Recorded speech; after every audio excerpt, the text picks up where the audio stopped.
This is our community's house. We're all guests in it here to serve it. My name is Mike Little, Mayor of the District of North Vancouver. So the pleasure falls to me to welcome you all here to our regular meeting of council for Monday, May 4th at 7 o'clock. Council, we have an agenda that's been circulated. Any errors or omissions from the agenda is presented. Hearing none, will someone move its adoption? Moved by Councillor Forbes, second by Councillor Mott. Prepared to call the question. All in favor? Contrary minded, motion is carried. I would like to start off in a good way. Councillor Murray has offered to read a land acknowledgement. Thank you, Mayor Little. We respectfully acknowledge the original peoples of these lands and waters, specifically the Tsleil-Waututh, Squamish, and Musqueam, on whose unceded ancestral lands the District of North Vancouver is located. We value the opportunity to learn, share, and serve our community on these unceded lands. Thank you, Councillor. Council, we have meeting minutes that have been circulated from the April 13th regular meeting of council. Any errors or omissions from those meeting minutes as presented? You want to move it or you have an error? Okay. Okay. Seeing that there's no errors or omissions, it's been moved by Councillor Back, second by Councillor Mott. Prepared to call the question. All in favor? Contrary minded, motion is carried. And so the April 13th regular council meeting minutes are now adopted. At the front end of every regular meeting of council, we preserve a period of up to 30 minutes to hear issues of concern from members of our community. We do have a sign-up sheet that we start with ahead of time for people who have let themselves be known to the councillor, or sorry, to the clerk. And so I do have 5 people who are signed up to speak at the front end and 1 person who signed up to speak at one of the items. And so we should be able to take some additional speakers if there is interest at the time we've gone through the list. So at this point, I'm going to invite Jarrett Wall.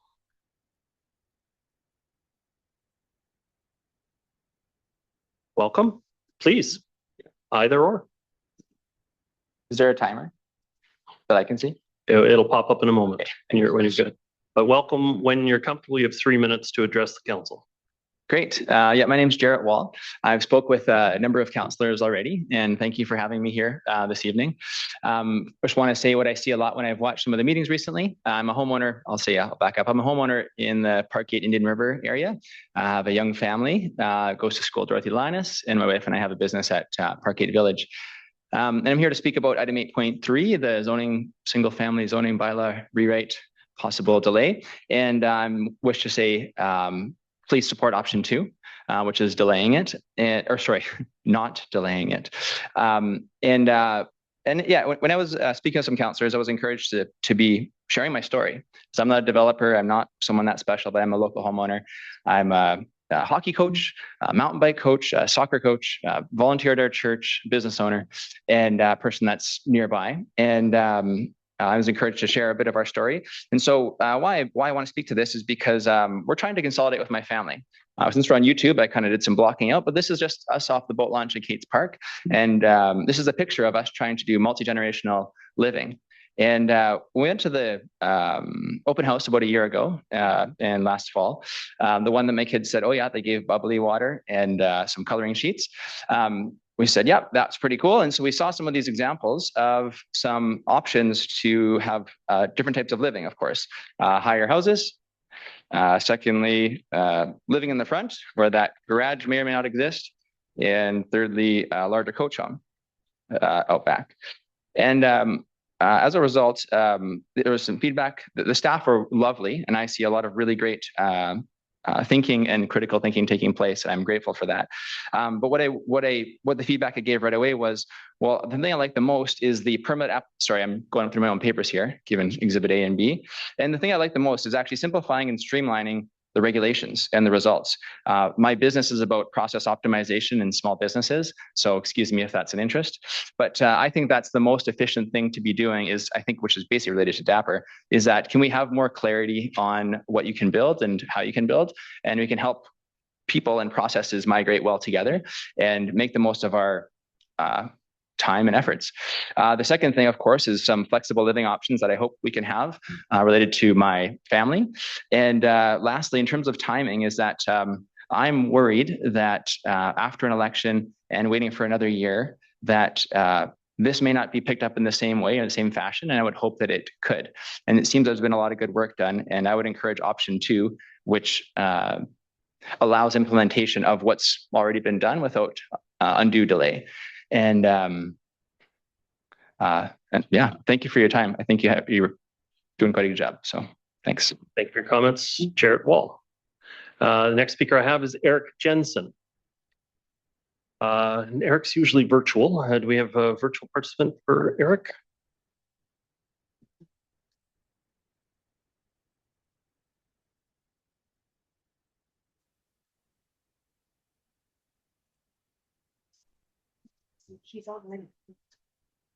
Hi, Eric, can you hear me?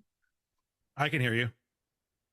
You're coming in really quietly. Can I have you lean right into the microphone, please? I will eat this microphone if that's better.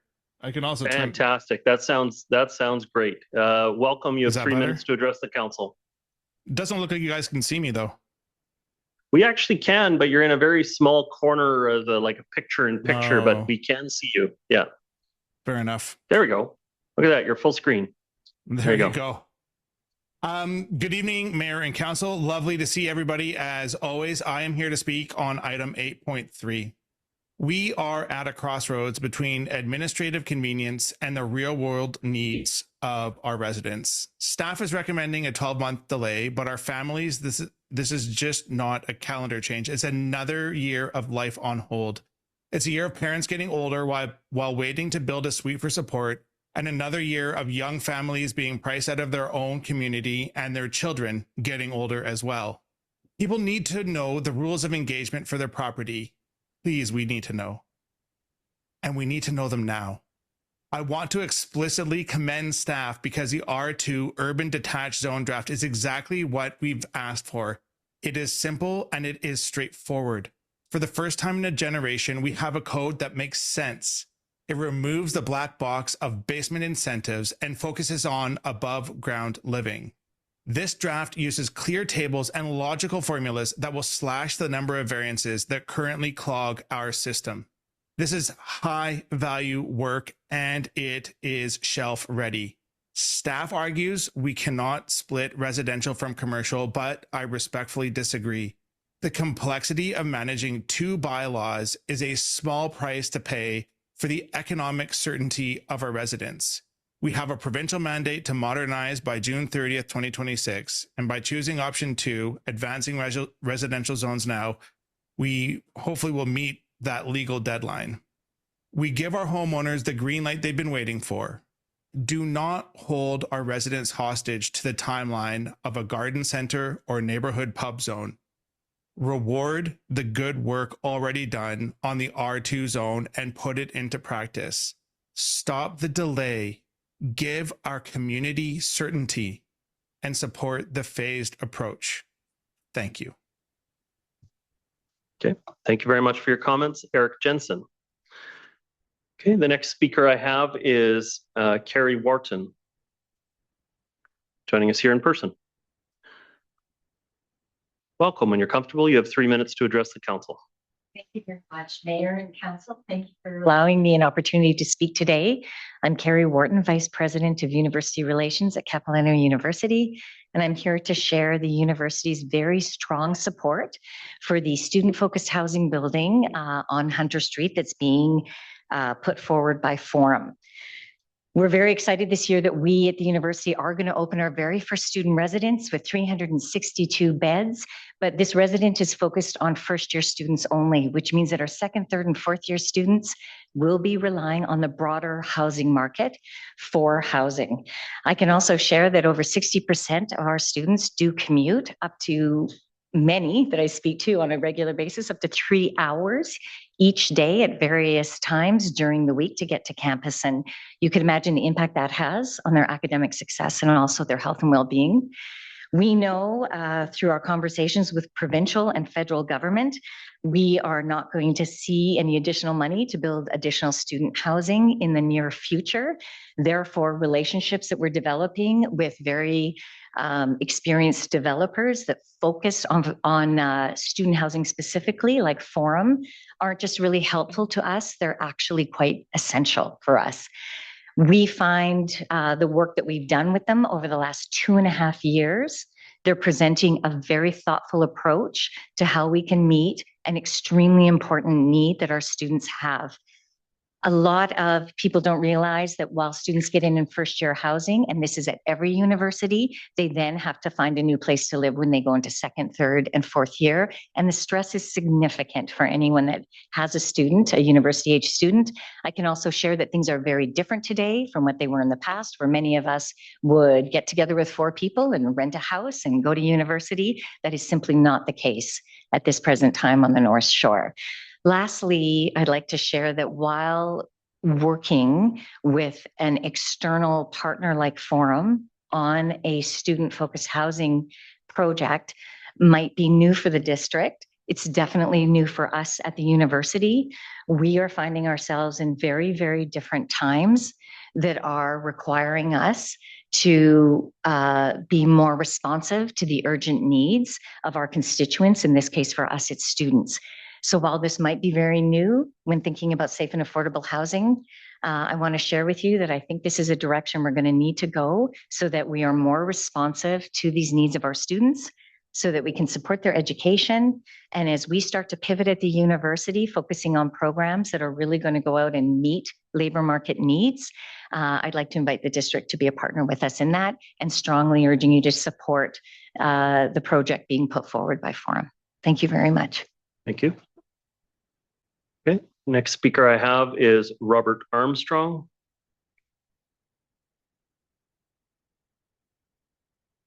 Welcome. When you're comfortable, you have 3 minutes to address the council. Thank you very much, and appreciate the opportunity to address you again.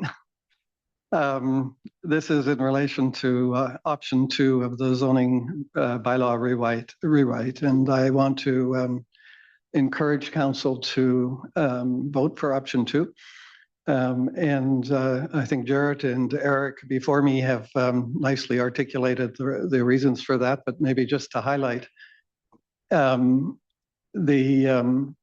we started to look for downsizing as seniors to bring our children back to North Vancouver in 2020. And we are in a heritage home. We're not building a new home, but a heritage home in which we want to build a coach house. We're 5 years older now.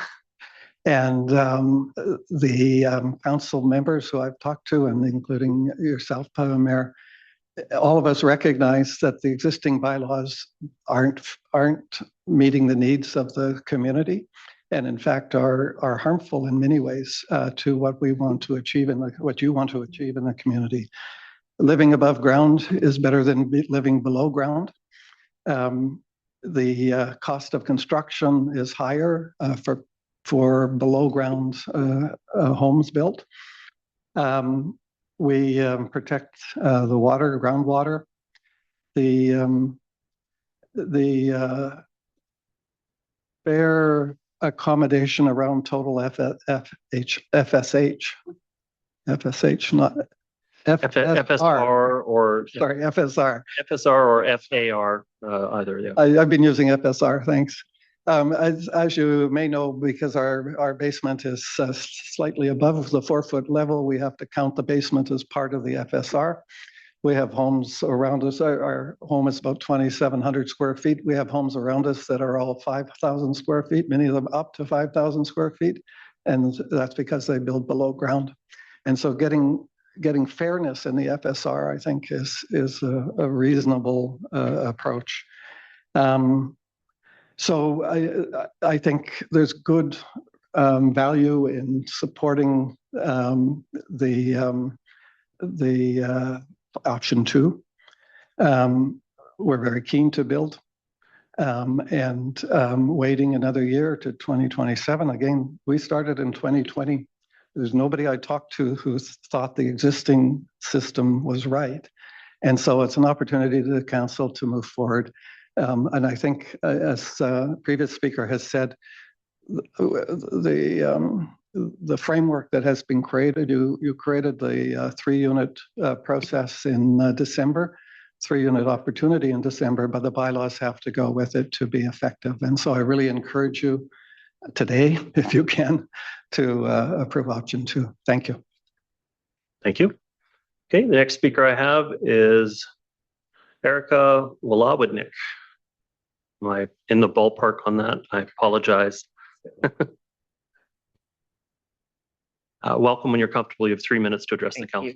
council. Thank you, Mayor and councillors. And I sent my comments by email and had the opportunity to speak with a few of you. Thank you for that opportunity. I wanted to just highlight the points that I'm very much in agreement with the other speakers to encourage the councillors to support option 2 in voting for the single family bylaw to be adopted sooner than the other portions that need more work. I also want in my email and would like to specifically talk about one of the items in that bylaw. It's the exemption for exterior insulation.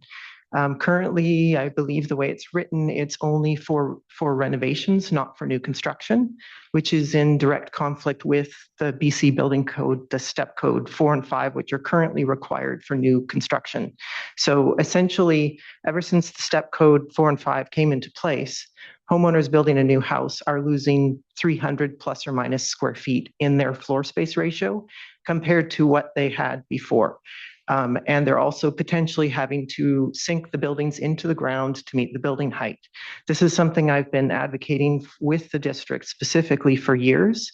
I had a project that Brett Dwyer discussed, a pilot project with me. And when Bill 44 came out in November 2023, I might be getting the month wrong, that pilot project was canceled.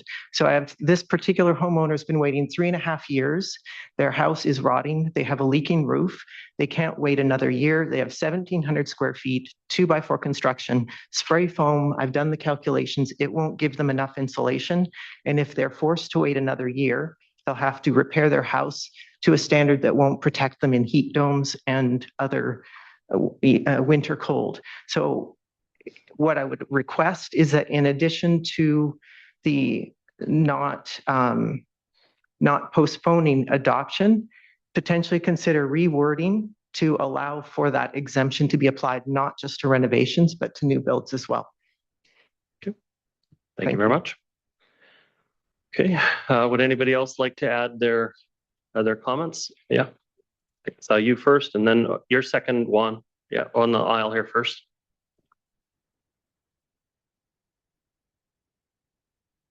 Welcome. When you're comfortable, you have 3 minutes to address the council. Thank you.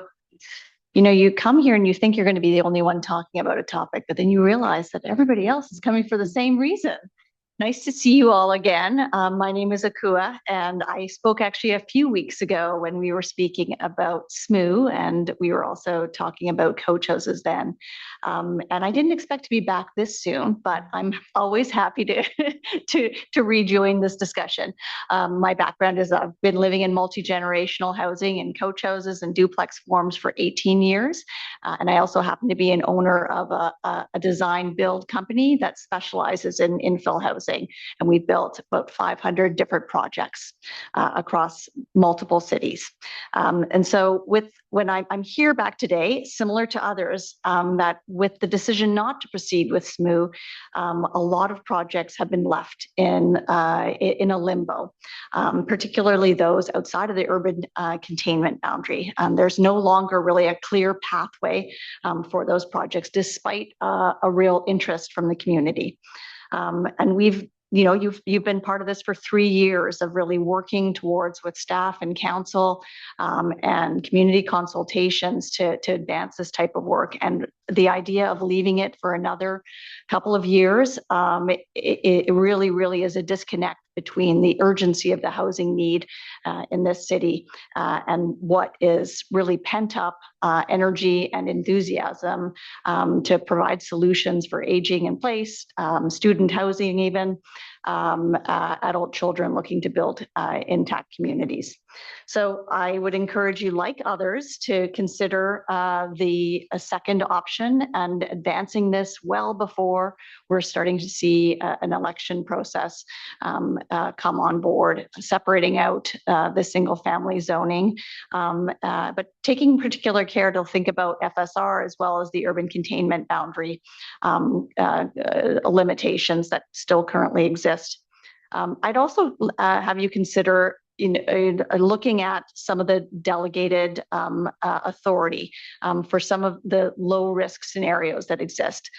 Provincial legislation, as you know, enables municipalities to delegate certain decision-making authority to staff, your CAO, and the district is already using this in limited cases. Building on that framework could allow staff to evaluate sort of modest infill projects on a case-by-case basis without a full bylaw rewrite. And this gives you a chance to also pilot and learn, and particularly around some of these issues that you're seeing increased costs based on requirements that are oversized for the developments. So right now we have homeowners ready to build, but a policy framework that doesn't enable that. And I urge you to move this ahead by advancing it sooner. Thank you very much. Juan Palacio.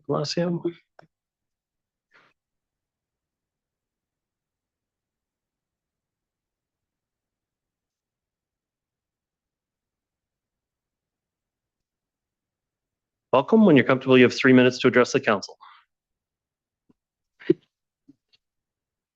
Check. Can you hear me? Yes. Clearly. Good evening, Your Worship and council members. My name is Juan Palacio. I'm a resident at 225 West Kings Road. I'm here to speak against moving towards a prohibition of consumer fireworks, including through any public opinion question. I understand that the report is about seeking community opinion, but the way that the question is framed shapes the outcome. Moving towards a prohibition, even indirectly, signals that a ban is the preferred direction. It isn't a neutral step. It's the beginning of a policy shift. Sorry. Between April 1st, 2011 and April 13th, 2023, over 10 years, 210 injuries that were fire-related were reported. And this was around the entire country of Canada. That is like 20 fireworks injuries throughout the entire country. And if overall, this remains a very low-risk issue.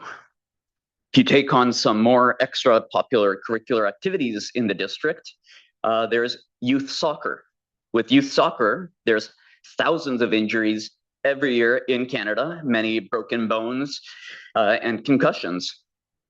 We actively promote youth soccer despite this far higher injury rate. We don't ban it, we set rules and manage the risks. The standard shouldn't be zero risk, it should be reasonable, managed risk. So why does this matter for this decision? The district already has permit requirements, time restrictions, date restrictions, age requirements for the people setting off the fireworks, and they are regulated and permitted safely under bylaws. The question shouldn't be whether to move towards a prohibition. It should be whether the current system works or if it needs to be modified to be better. Moving towards a ban may push to the use of underground fireworks, just people buying them illegally and using them illegally without the license, without any knowledge of how to properly use the fireworks. It'll make the enforcement harder. Essentially, over-regulation reduces safety. It does not improve it. We need to refine what we already have and not replace it with a ban. This is generally a matter of community balance. Fireworks are a long-standing tradition. The risks are real, but managed and quite liminal. Finally, I respect that the council has to be cautious about moving towards prohibition, and instead, it should focus on evidence-based improvements to the current system. Thank you. Thank you very much for your comments. Juan. Yeah. And it's already failed several times. All right. Don't do it. Okay. Would anybody else like to address the public input period? Okay. Seeing no one else, we're going to move along with this evening's agenda. So the next item up for consideration is delegation. So at this point, I'd like to welcome down members of the North Vancouver Community Associations Network. Just to describe, a delegation is slightly different than regular public input in that it's usually from a community organization that wants to give us an update on their operations. And it provides an opportunity for them to make a 5-minute presentation to council with some follow-up Q&A from the council. So it's slightly different than a normal public input process. But at this point, I'd like to welcome Eric Anderson and Peter Teven. And if you want to introduce anyone else with your organization here, you're welcome to, but the floor is yours for a 5-minute comment.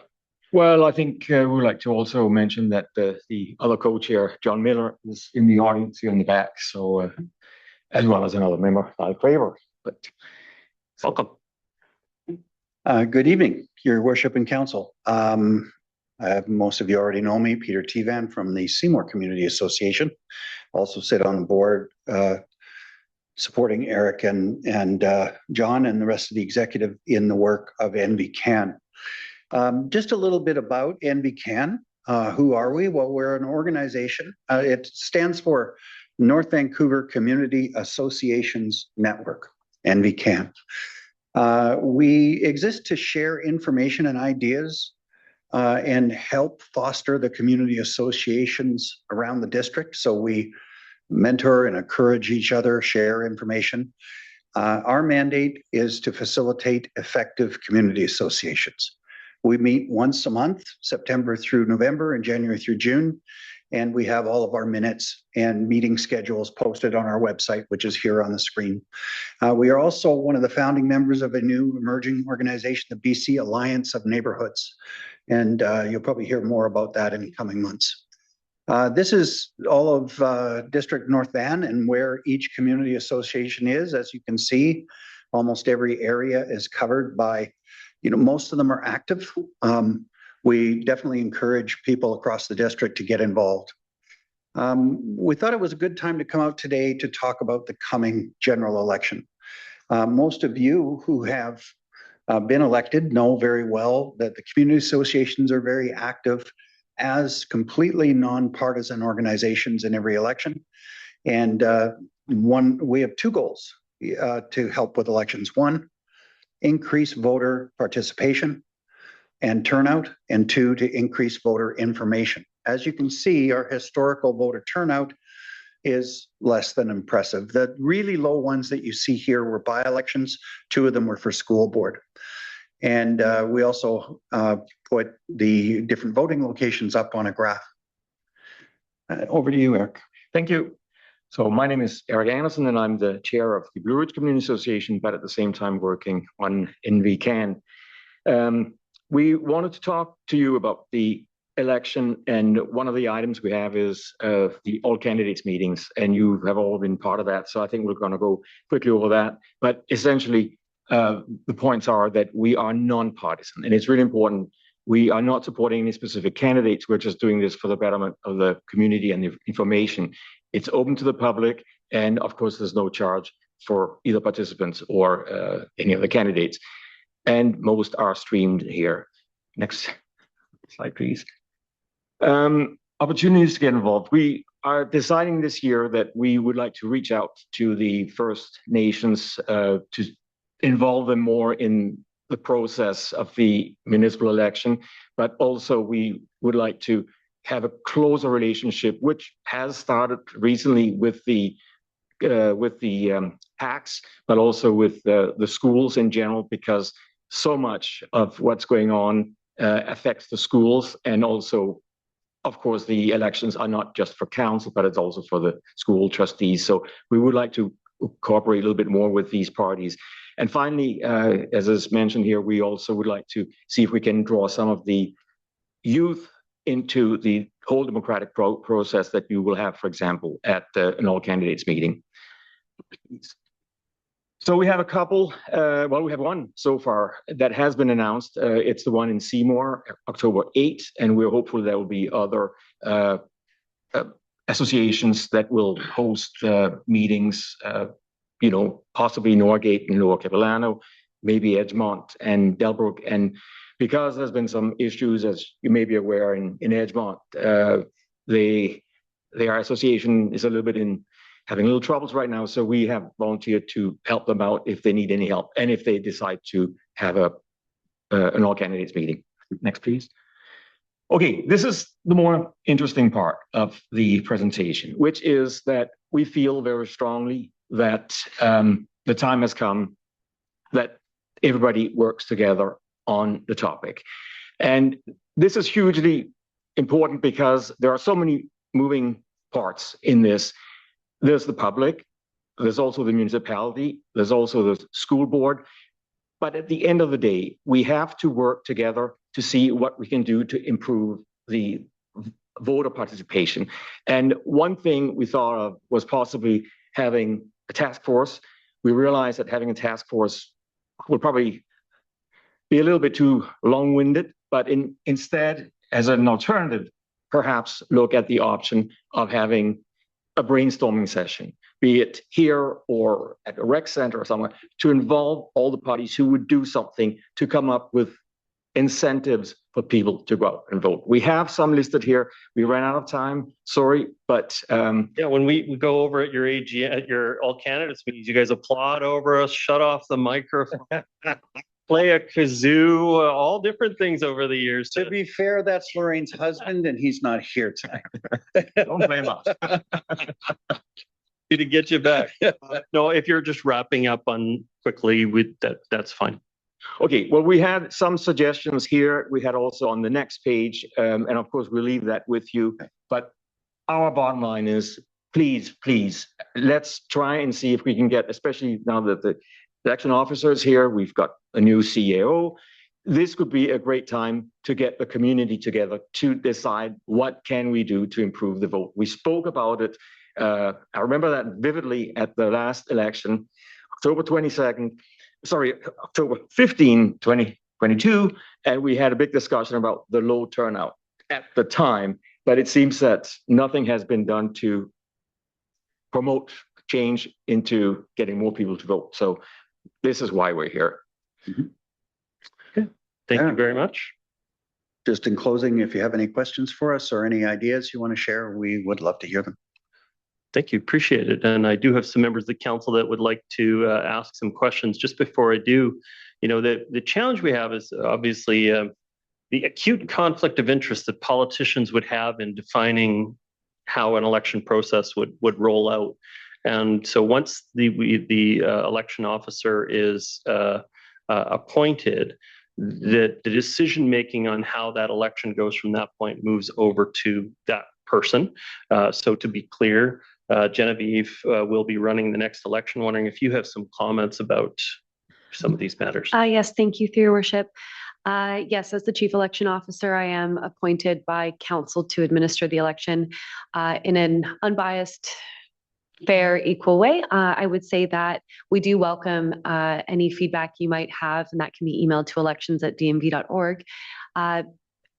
With some of the suggestions, I can provide comments back to NVCan directly, just from an election standpoint. However, if among the community groups there are, with the resource centers and everything that you've mentioned in one of the slides, if there are more suggestions you might have, please forward them on. I can review them against what our budget is and what our mandate and what our ability is per the legislation. Just having seen these briefly, I'm not able to provide exact comments on the advertising at this point in time. However, I would like to highlight the fact that there are learnings from the 2022 general local election, one of which is I am working with my counterparts at the District of West Vancouver and the City of North Vancouver to promote a North Shore Votes initiative to draw attention to the election, generally speaking, regardless of what your municipality that you're eligible to vote in.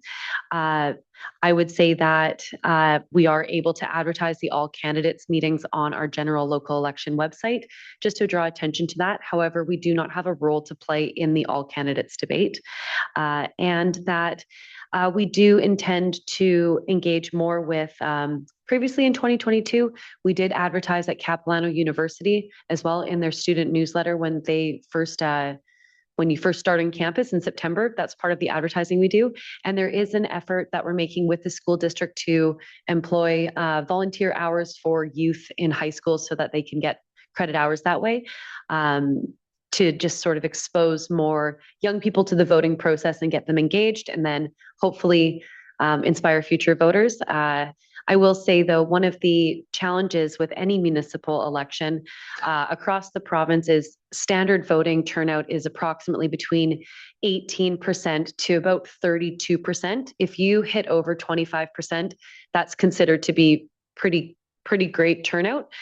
So it is difficult for a single chief election officer to try to change voter behavior. However, we are trying with a more robust communications plan and joint advertising with our North Shore municipalities.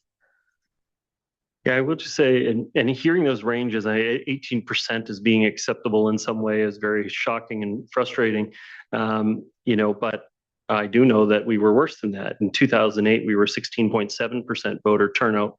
And as it turned out in that election, it was no mayoral race. 5 of the 6 incumbents were running again.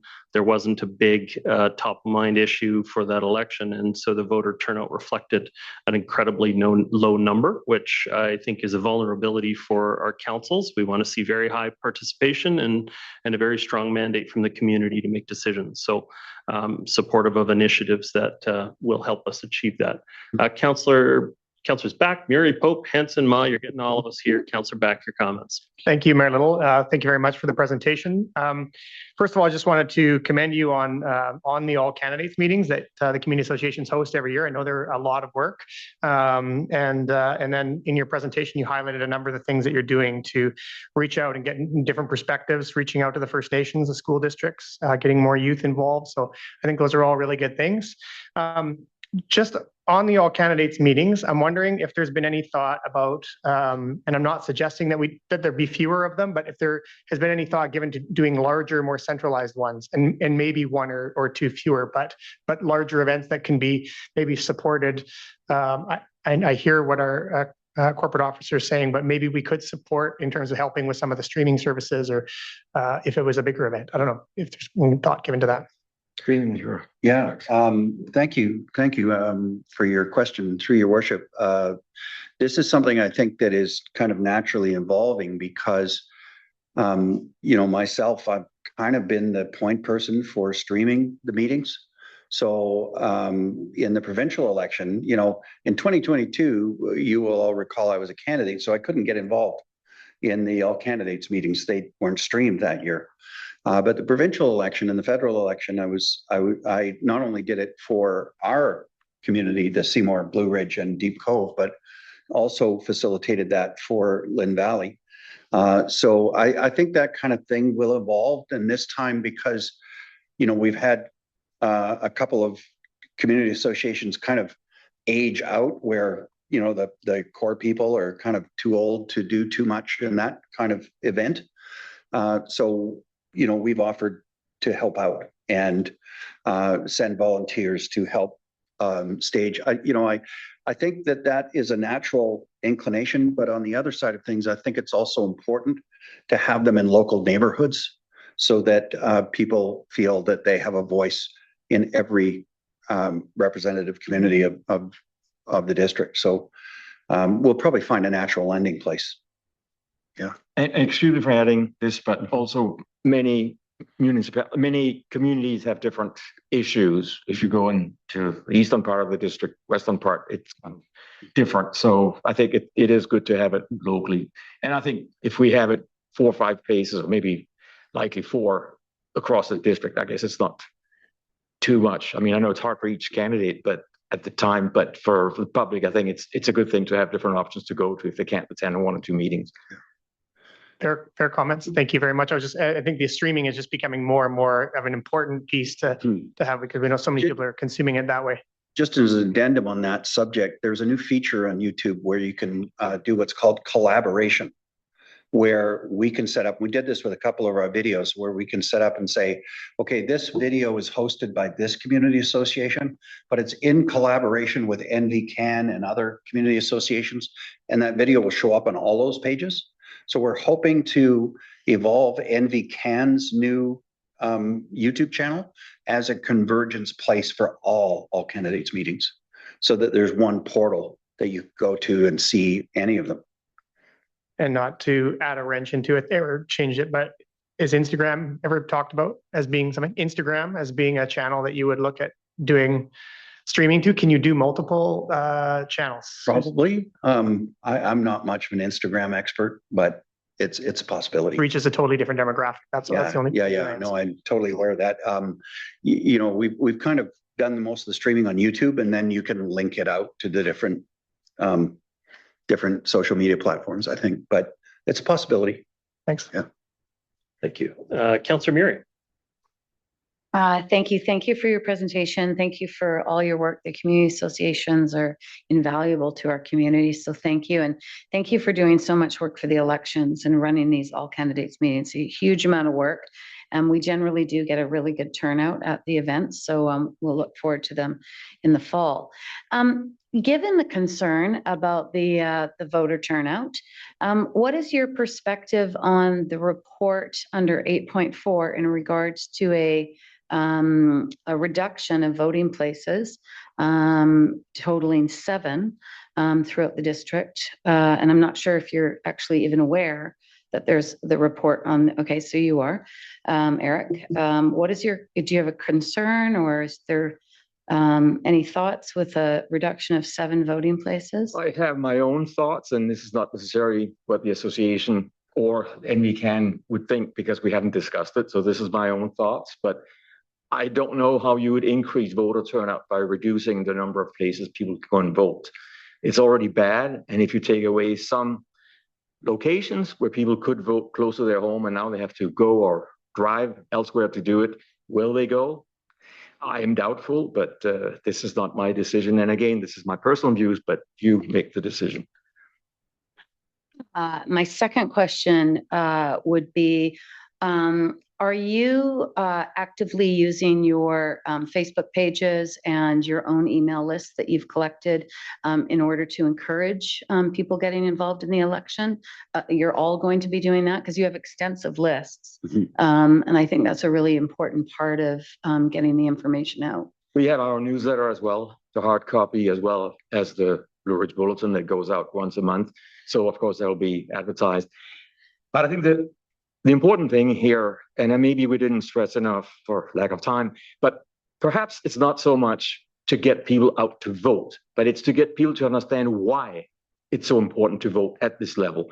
I mean, there are so many people, and you've been privy to that at meetings we've held in the past. They will ask you questions that clearly are not for this government level. It'll be for federal or for provincial government. I think it's so important that the district let people understand what it is, why it's important to vote for this, because it has to do with the roads, it has to do with the parks, garbage, all these things that we are facing every single day. And this is, I think, why so many people are not interested in municipal politics. It's a shame, but it's a fact. It's reflected in the numbers that we all share. To clarify, is North Van Can's community network going to be using their website or their Facebook pages and their email lists, like all collectively, all the community associations will be using those methods to reach people? Yeah, for NVCan specifically, the email distribution list is mostly just the other community associations, and we trust that each community association passes whatever information is received onto their memberships. So definitely every community association makes extensive use of their email list. Some of us are quite active on Facebook pages, others not so much. We definitely use that as well.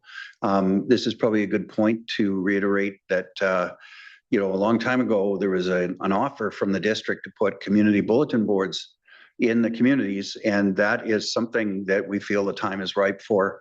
We noticed that in 2023, there was a provincial election where it was missed to put, you remember the bulletin board that used to be at the foot of Dollarton? That we would always put the community like the all candidates meeting there, and we missed that one time. And our attendance was down a lot Mhm. at the all candidates meeting. Hmm. So, we've since documented, made a checklist for ourselves. Okay, make sure we do this, make sure we do this. Hmm. But we think that community bulletin boards would be a great help getting the word out for all candidates meetings.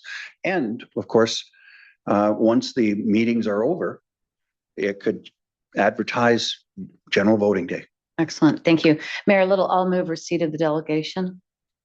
Okay, right. Councillor Pope, will you second?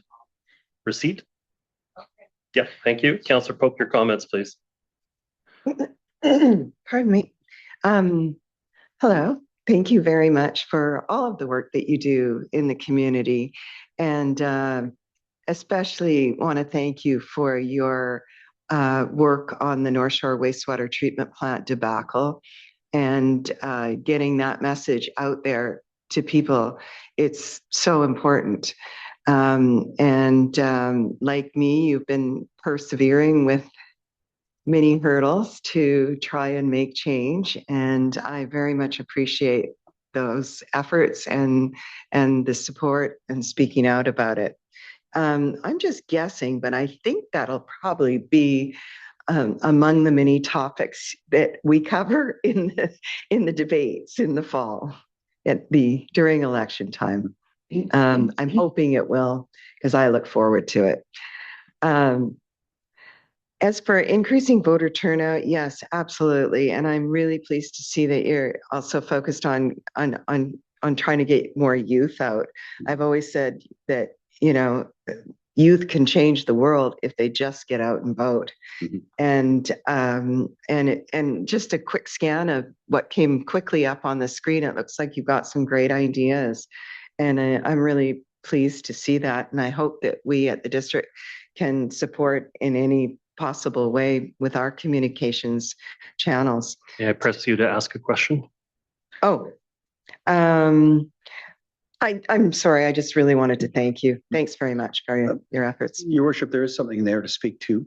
Okay, and that is, thank you for the recognition. Just to make sure everyone is clear that the advocacy work done with regard to the wastewater treatment plant is done by, I'll call it a sister committee called the North Shore Neighborhoods Alliance that included representatives from the city of North Vancouver and the district of West Vancouver. It was not a specific mandate from NVCan. It was people who happened to sit on NVCan that were interested and got involved. Great, thank you. Councillor Hanson. Yeah. Thank you very much. Thank you for your service to the community, both through your presidency of your local community associations and also, of course, North Van Can. Thank you to my council colleagues for the questions they've asked. Dealing with this voter turnout issue, so 21.6%, it's not a very good number. It's about a third of the provincial and federal numbers, less than a third significantly less than a third of the federal numbers. And as Mayor Little said, it's a number that perils our credibility, our authority to make decisions on behalf of the community, because it's such a small share of the voters. And I'm going to ask you a bit of a philosophical question. I don't know which of you wants to weigh in, but what do you think is the core reason why we hold these three elections, federal, provincial, and local government? And in these local government elections, people just don't show up. Well, I think we probably both have some thoughts on that. But as I mentioned before, I think far too many people living in all communities, for that matter, do not realize the work that you are doing and do not realize the importance of the work, why it affects our daily lives so much. And until such time that they are more aware of it, and this is maybe what we're trying to say, get the awareness out of what you are doing. Because why do you think that we would be here on a Monday night to speak before you if we didn't think it was important? This is something that affects so much of what we're all doing, even driving to and from here, and so many other things, going for walks. It's in our neighborhood, in the parks. All that is controlled by the district, by the municipality. So many people have no idea of that, and they don't take the time to read about it and come out at the all candidates meetings. And this is what we want to see. What can we do to give people the moral incentive, so to say, to come out and do their duty? It's a privilege to be able to vote. And yet 2/3, 4/5 of the people, last election, 22.6% in the district. That's dismal. 21.6. Oh, okay. Even worse. So 4 out of 5 essentially are not voting. And that is, I don't have words to describe it, but that's why we're here. What can we do collectively? We want to work with the district. We want to work with the school district too. Let's do something that results in something positive and increasing the awareness. I have something I could add to that, through your worship. I think it's a lot more work for the average citizen to find out what the issues are, what happens at council, what, for example, the agenda is. Most of the people I talk to are quite detached from what's going on. They're just simply not aware. And when I talk them through, okay, here's how you find out. You go onto this website, you look up this department, you go onto this subpage, you can download it, and then you can read 865 pages of it.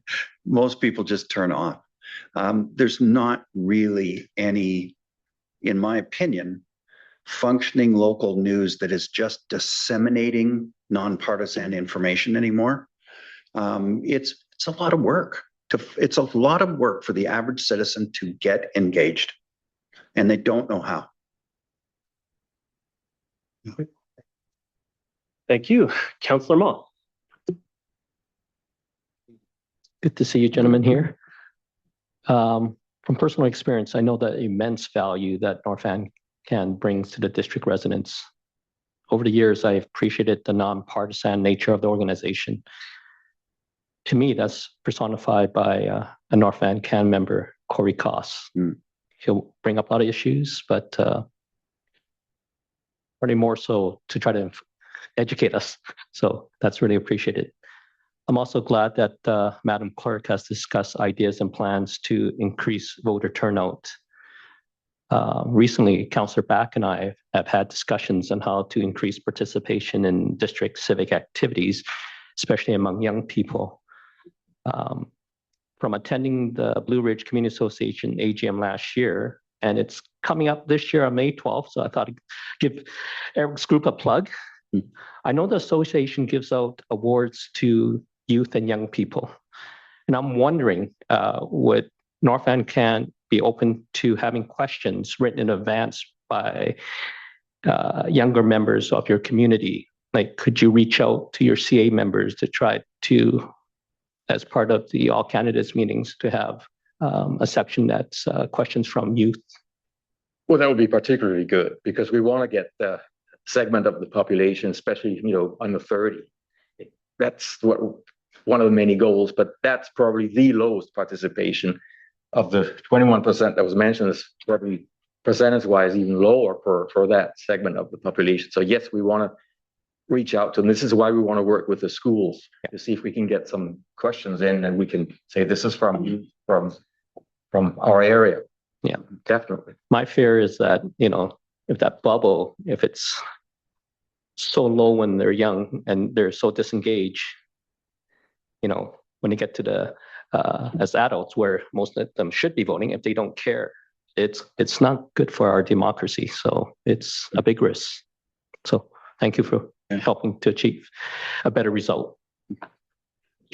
Yeah, through your worship, this is something that we actually floated and wrote several years ago to all the principals and vice principals and a couple of other named kind of political science teachers in our local schools.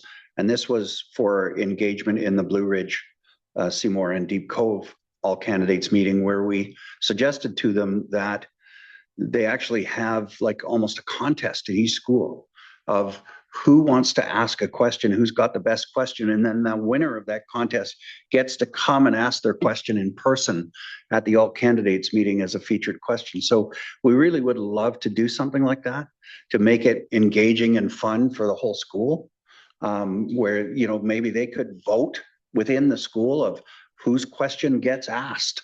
That's something we'd really like to do. Yeah. Great.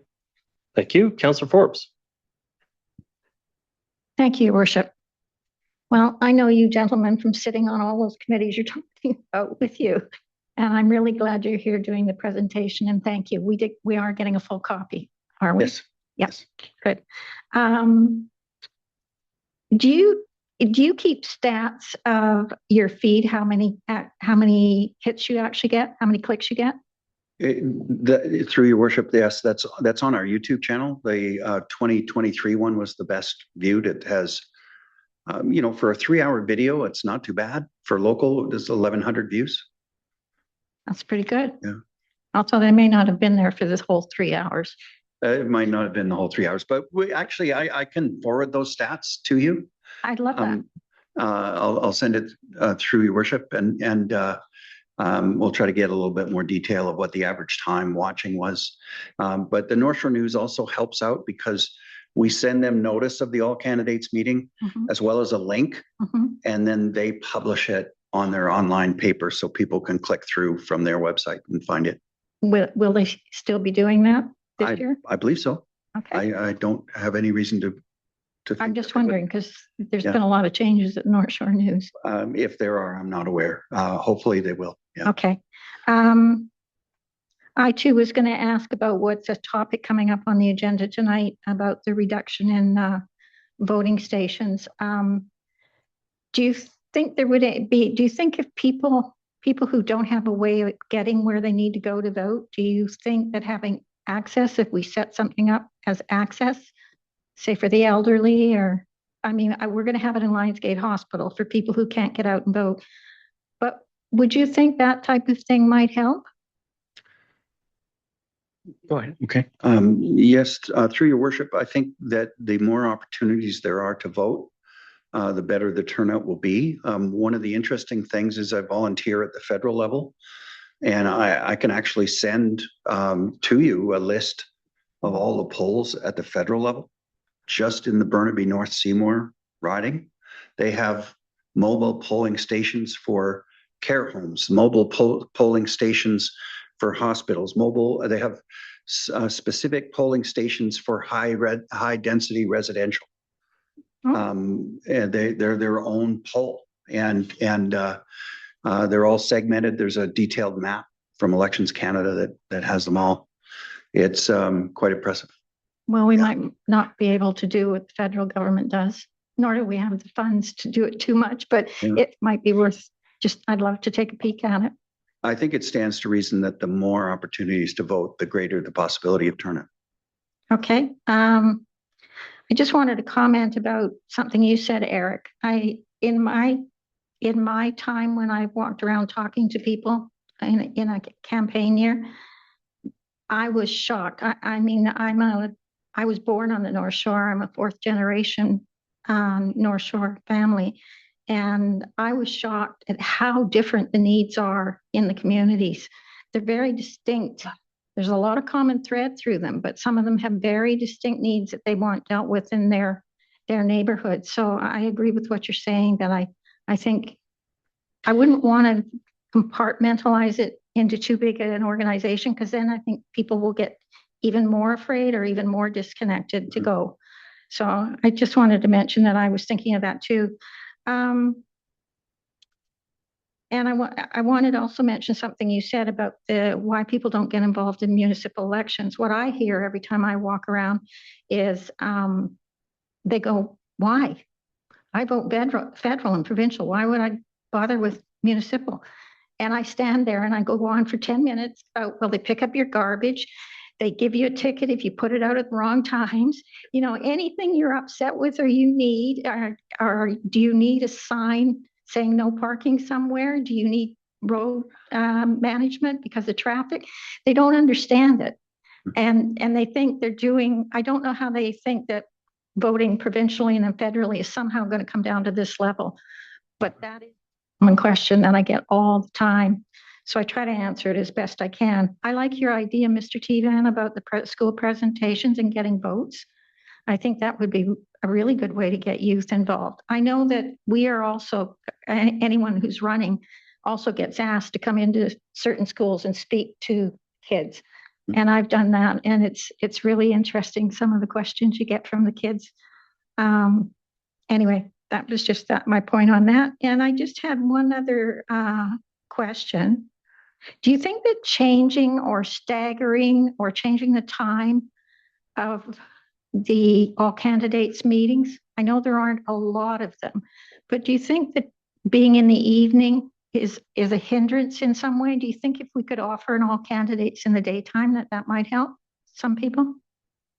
Well, it might help some people, but it might also make it impossible for others who are working during the daytime to attend. Well, I meant in addition to the nighttime ones, if there was one daytime one. Have you thought of that kind of thing at all? We've never really discussed that. For our part, both Mr. Anderson and I are involved in the same community association meeting, as you guys all know. And the venue that we work with is only available to us in the evening. Okay. So is it a possibility? Sure, it's a possibility. Not something that we've contemplated before because, we work with Mount Seymour United Church. They graciously partner with us. They don't charge us to host the meetings there. They're incredibly accommodating, but they've got a very limited window when the church is not in use of when we can use it. So we work closely with them. Okay. Would you be interested if I don't know if it's possible, but if the district can provide a room in a rec center, something like that, or a community center room, would you be interested in helping out with what you would normally do at a normal meeting, and maybe have it as one general meeting for the greater community rather than specific? And if they come with specific questions, well, then you can answer them. Through your worship, I'll state again, our goals are very clear. Increase voter information, increase voter participation and turnout. Would there be volunteers who would step up to help make that happen? Most certainly. Thank you. Thank you very much. I just wanted to add one thing, if I could, and this is to continue in response to Councillor Pope, who your worship alluded to what might be a topic in the all candidates meeting. This is more of a personal note, but as a person who ran in the 2018 and 2022 election and is also involved in a volunteer capacity at the provincial and federal levels, I have always recused myself, always, from the question selection process. I do the audio visual for specifically that reason. It's completely benign and nonpartisan. I just broadcast the meetings. Other people, a committee of people handle the questions. So I don't get involved in that at all. I think it's worth saying.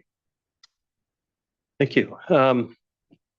Well, your visit is very timely because next week is Local Government Awareness Week in the province of BC, and there will be some news media coverage on local governments and their traditions and cultural impacts, and also obviously the services we provide back to the community. So there will be some media in the next bit. I will encourage you to reach out to the publisher of the North Shore News, Sarah Strother, because I think that they do have the ability to push out information, and both with digital assets and printed paper.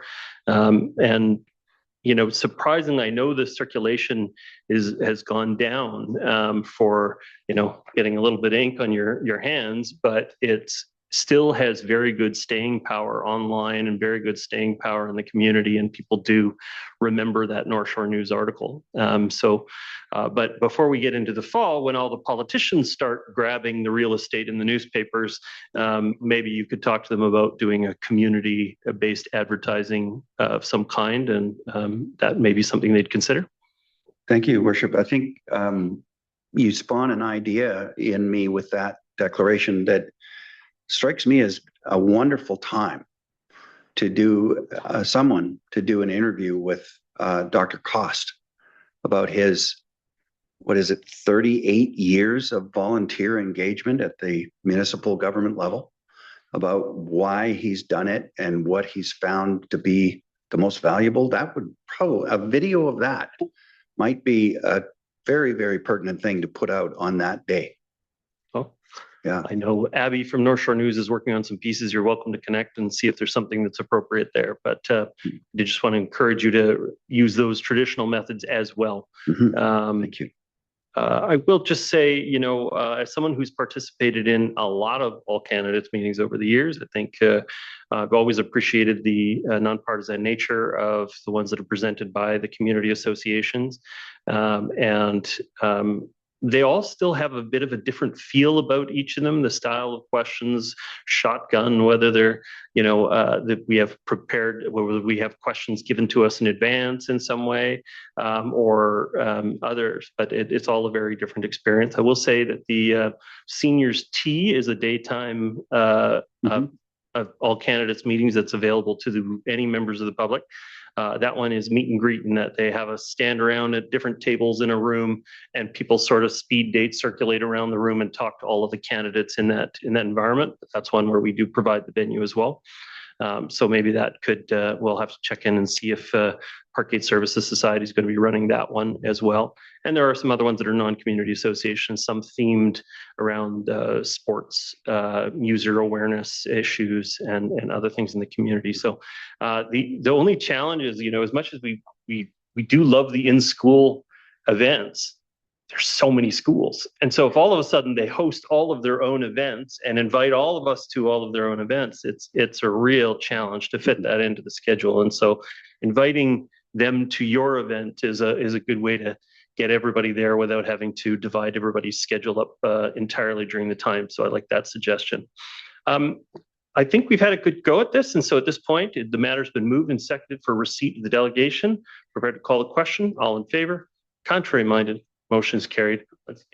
The council, thank you very much for making your delegation today. Welcome.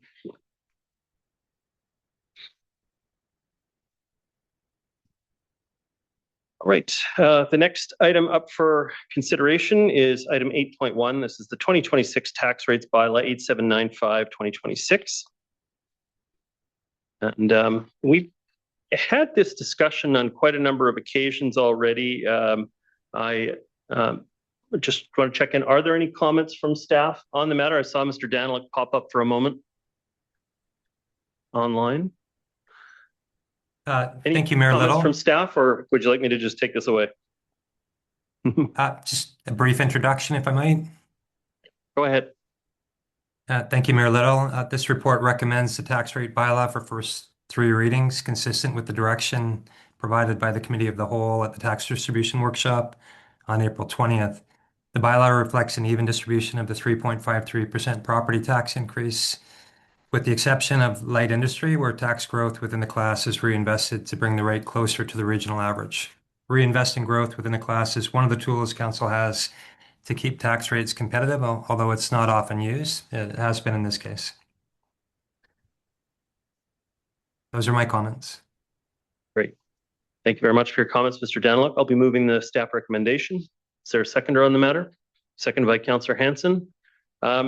Not really any further comments from me on this. I mean, we've already had this discussion at the council table and workshop a number of occasions that led to this. Nobody wants to be setting a tax rate at higher than they need to, but I got to tell you, these aren't the big challenges. The big challenges are coming in our future years. The capital plan is going to have significant challenges in the future with replacement of our facilities. We have a number of aging facilities that obviously we are setting money aside for and trying to support, but at the end of the day, the construction contracts are coming back at such a highly inflated level that the money that we have set aside, I don't think is going to be sufficient to be able to address our capital needs in the long run. That's not really reflected here. That's really over the next, well, from 2029 out to 2034 is the largest area of risk when it comes to replacing our aging facility and infrastructure. And so plus also at those same times, I know Councillor Murray, you're our director on Metro Vancouver.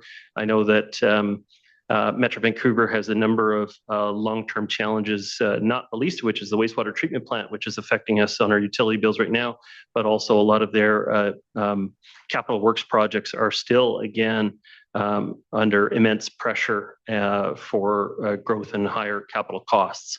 And so that's the caution. We were able to do our part with an average household increase of about $104 per household. For comparison's sake, your provincial government took on $3,500 in debt for every single one of your households in the province of BC, and the federal government took on $2,800 in debt on your behalf for every single household in the entire country. And so our $104 increase sort of puts you in a little bit of a scale, helps you understand the magnitude of municipal services versus the cost of delivering provincial and federal services. Even though it's a small number relatively, it's still worth fighting for, digging, and trying to make sure that we're being responsible with public tax dollars. I think this does represent us doing our best to keep that price down, considering all of the pressures that people in our community are being faced with. But with that, I'll be supporting the staff recommendation. Councillor Hanson. Yeah, thank you very much. And as you noted, this has been well discussed in a number of workshops. I just wanted to expand a little bit on the sentence in the report where it says the tax increase is going to be 3.53% distributed evenly across the property classes, except where capped by the province. And this, of course, is a reference to the capped heavy industry. I can report that at the Lower Mainland Local Government Association Conference in Whistler last Thursday, a motion on the topic of the Ports Property Tax Act was debated on the floor. I did speak to it, and I'm pleased to report that it received a majority of vote in that body. So that will now be going to the Union of British Columbia Municipalities, and I will be there as well to do what I can to usher it through that body, and hopefully we will see some relief with respect to that, which would provide relief to all the other classes. So that's my report on that. Thank you, Councillor Hanson. Councillors, actually, I don't see any other speakers. Councillor Ma. Thank you. Just something quick. I know many members of council have said in the past that we need to live within our means, and that's so true now. I would also add that we may want to stay focused during the remainder of the term and not take on too many unplanned projects. I also support first, second, and third reading. Thanks. Thank you. See no further speakers. I'm prepared to call a question. All in favor? Contrary minded? Motion is carried. Thank you, Council. Okay, the next item up for discussion is item 8.2. This is the OCP amendment and rezoning application 1578 to 1590 Hunter Street Student Rental Housing Development. And I look to staff for, I do have a member of the public signed up to speak. And so we do have Dana Gilbert joining us from the applicant to speak to the item.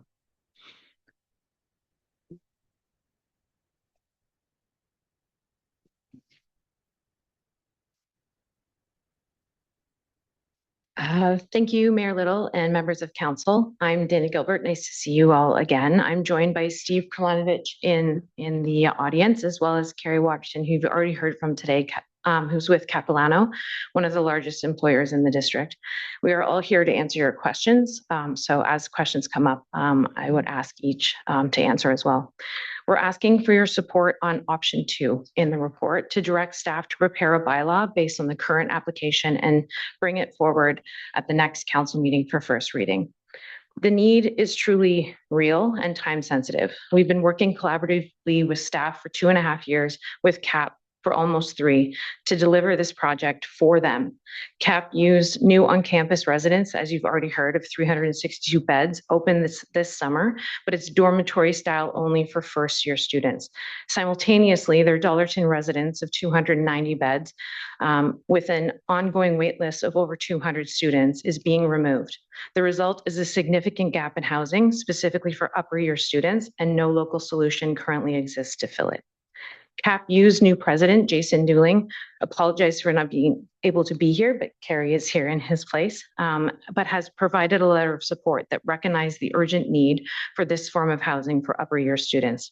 It's not a model CAPU has funded or built, and this location delivers exactly what their student demographic needs: a town center address with full access to local amenities and a strong, easy connection back to campus.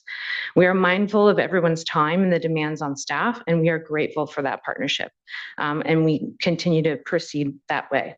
The remaining questions, issues we believe has been addressed and really stem from the fact that this is a new model of rental housing, one the district doesn't yet have a policy framework for.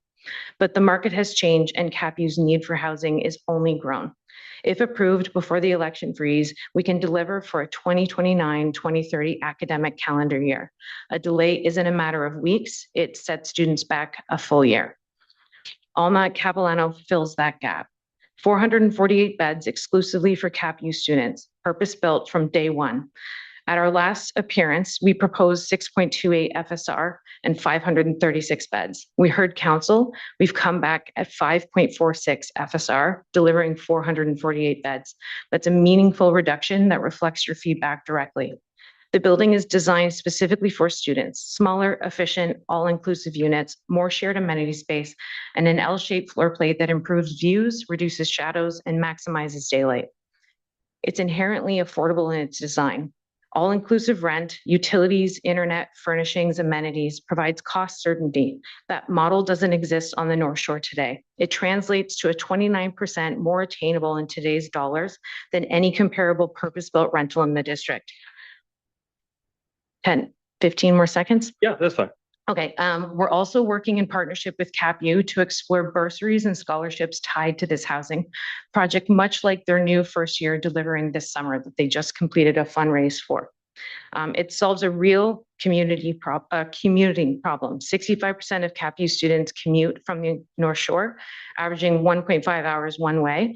This site is a 2-minute walk to frequent transit, 7 minutes to Phibbs Exchange, and a 20-minute walk to campus. TransLink also confirmed that they'll scale their service with demand specific to this project. All students from CAPU already receive a transit pass through tuition. One note on access: the Orwell access point is engineer recommended, driven by site constraints and pedestrian safety. It's not a preference, it's a right solution. And in closing, this project reduces community, delivers proven affordability, and supports CAPU students' population at a critical moment. The district has no existing policy framework for this model, and that's exactly why it needs a different lens. We ask that you support option 2 and bring this forward for a first reading at the next council meeting so that we can bring this also forward to a public hearing to receive comment. Thank you very much. And thank you for the extra time. Thank you very much. I'll ask Mr. Zhang to come up to the desk here. So if you guys clear out, Mr. Zhang's going to come up. Sure. And then Mr. Milburn, do you have any opening comments while Mr. Zhang's getting ready?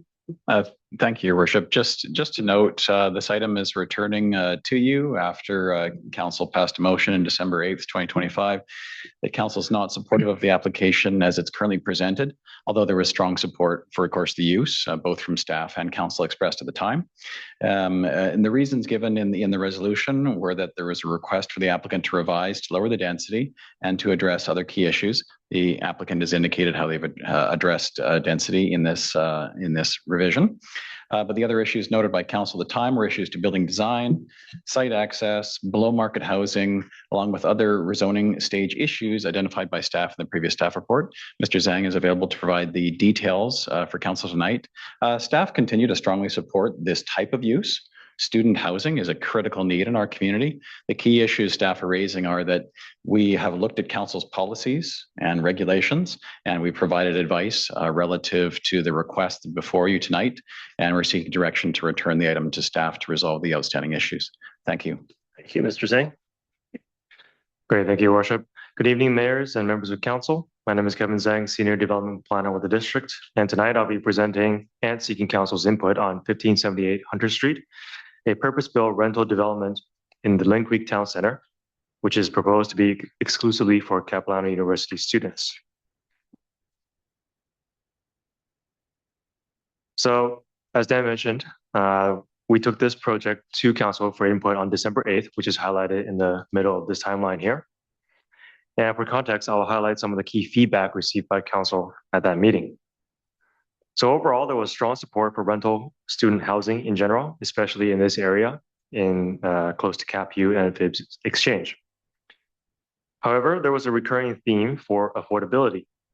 Members of council noted the high market rents and sought a dedicated below market affordable component for lower income students. In regards to the proposed density, concerns were raised regarding the departure from the OCP designation. However, it was noted that the increase in density and height may be supportable when considered alongside adequate community benefits. Most councillors spoke in favor of micro units, noting them as smartly designed and acceptable for students.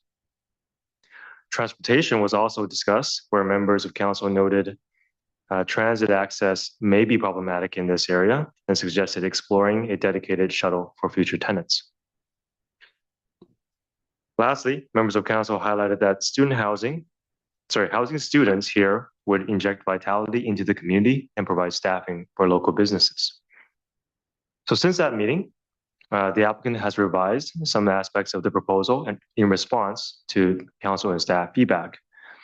And that is the focus of my presentation tonight, which is to highlight how various items have been addressed and what items remain outstanding. Okay. So in the next two slides, I'll walk through some of the key revisions and the outstanding items. And this table is also available in the report. So the column on the left shows council's input, staff review, and district policies. And the column on the right compares with the latest proposal.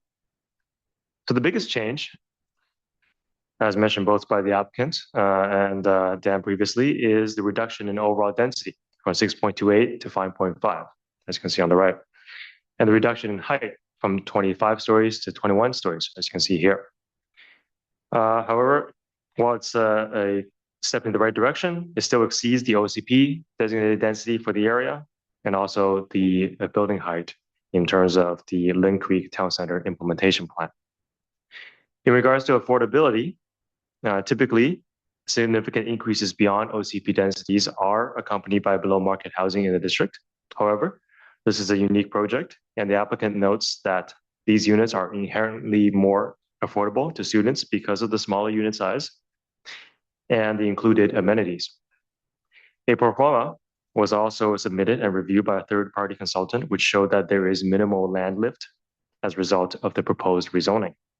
So all this leads to there being no below-market housing component, as you can see here, and that's similar to when this application came forward to council in December. Vehicle parking also remains unchanged from the December proposal, with 0 residential spaces, 20 visitor spaces, and 0 off-street loading spaces. To date, staff have not received adequate justification for these rates and are still seeking a full transportation study with a parking analysis. And as previously mentioned, a shuttle was suggested. However, based on the applicant's trip generation projections, a student shuttle is not proposed. Again, staff are seeking adequate justification on these figures. And a letter from TransLink has been provided, which states that if volumes on the 245 exceed levels identified in the transit services guidelines, TransLink will investigate the possibility of adding additional services as a part of quarterly service changes. So on the next slide, the proposed vehicle access remains on Orwell Street, as you can see on the right, as opposed to 100 Street. However, this conflicts with the district's intention for this portion of Orwell to be converted to an active transportation-only route. On the next row here, key offsite servicing and infrastructure remains undetermined. as utility modeling has not commenced. And that's partially due to the ongoing changes to the overall density on the site. And I will just pause here to mention that these two items are significant and will require analysis, potential redesign, and most importantly, time to resolve. Moving on, accessibility. While these are not traditional dwelling units, the number of units satisfying basic and enhanced accessible features guidelines are below district policies. Setback and land dedication adjustments are suggested to reduce impacts to the Green Spine Linear Park to the west, and also to secure the delivery of a multi-use path and other public infrastructure along frontages. And lastly, staff recommend exploring different tower floor plate designs to better align with the form and character guidelines, and identifying and addressing potential construction traffic management issues in the area of Lynn Creek Town Center, which is ongoing significant change and traffic challenges. So as you can see here, there are certainly a number of important issues to be resolved. However, staff are supportive of student housing in general in the district and have been working with the applicant and are committed to finding the necessary solutions. Capilano University. So since the last time this item came to council, Cap University has provided an updated letter of support. And they have noted that Cap U has endorsed the proposal as a much needed off-campus housing solution, particularly for the upper year students. The proposal also supplements the on-campus housing. And lastly, both Forum, which is the applicant, and Cap U have been working together to finalize long-term agreements, including a ground lease and an operating agreement for the proposal. So to conclude, in this presentation, I recounted Council's input from December of 2025. I highlighted the progress the applicant has made in terms of addressing some of Council's and staff's concerns, and provided a list of key outstanding items to be resolved. Staff are seeking Council's input on the next steps with this OCP amendment and rezoning application. Staff recommendation is to revise the application and resolve the list of issues identified, including below market housing. Other options available to Council are to proceed with the bylaw preparation based on the current application as is, to direct staff to not prepare bylaws, or provide staff with any alternative directions. Thank you. That concludes my presentation, and staff are available to answer any questions. Thank you very much. So I guess to sort of boil it down, at this point, this is staff's recommendation because they don't feel that some of these issues have been adequately addressed, issues identified by Council. So we can take a couple of courses of action. We can support it as is. We can decide to do what the staff recommendation is, which is refer it back to staff and put the sort of power in staff's hands to decide when they've adequately answered the questions, or Council can along the way remove some of the questions off of the list if they're, in your view, you've decided that those issues have been adequately addressed in the process, and we can alter it. For my part, there are still enough unanswered questions that my recommendation is going to be option one, which is that we revise and that Council directs the administration to work with the applicant to resolve the following issues. And as seen on the left side of the screen, the little screen there, we don't have these screens. Oh, we're having a technical difficulty with these screens, but you can crane your neck around. It's written on that screen, and it's the options down the left, and the main staff recommendation on the left, and then some alternatives along the way. Is there a seconder for that recommendation? Second by Councillor Hanson. Just my comments on it. I actually think that the number one below market rental housing, according to Council's direction, is probably largely satisfied. It's true, it's not an explicitly below market rental housing, but it is a sub-market that you're drawing from. presumably the only people, and I know there isn't a final agreement on it, but presumably the only people that would be able to rent in this place would be active students of Capilano University, not broad general market competition, but the people who want it for the next semester or the next year. And therefore, it is a sub-market and would already be producing below general market type rates because it's for those specific purposes. So I'm willing to accept that that's already satisfied. But I do have still some very serious concerns about transportation impacts.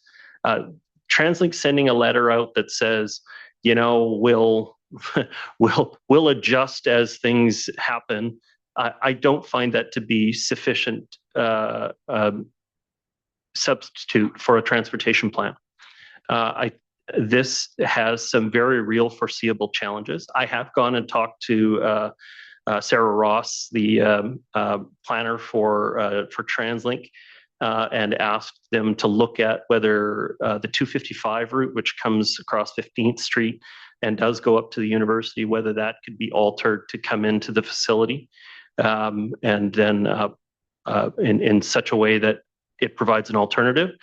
The challenge is the 245, which is the only other bus that services that general area in the direction of the university, is a shuttle that has to empty when it gets into Phibbs Exchange, and it has to empty when it gets up to the university. It's the only way to ensure first in, first out for the people that are standing and waiting at Phibbs Exchange.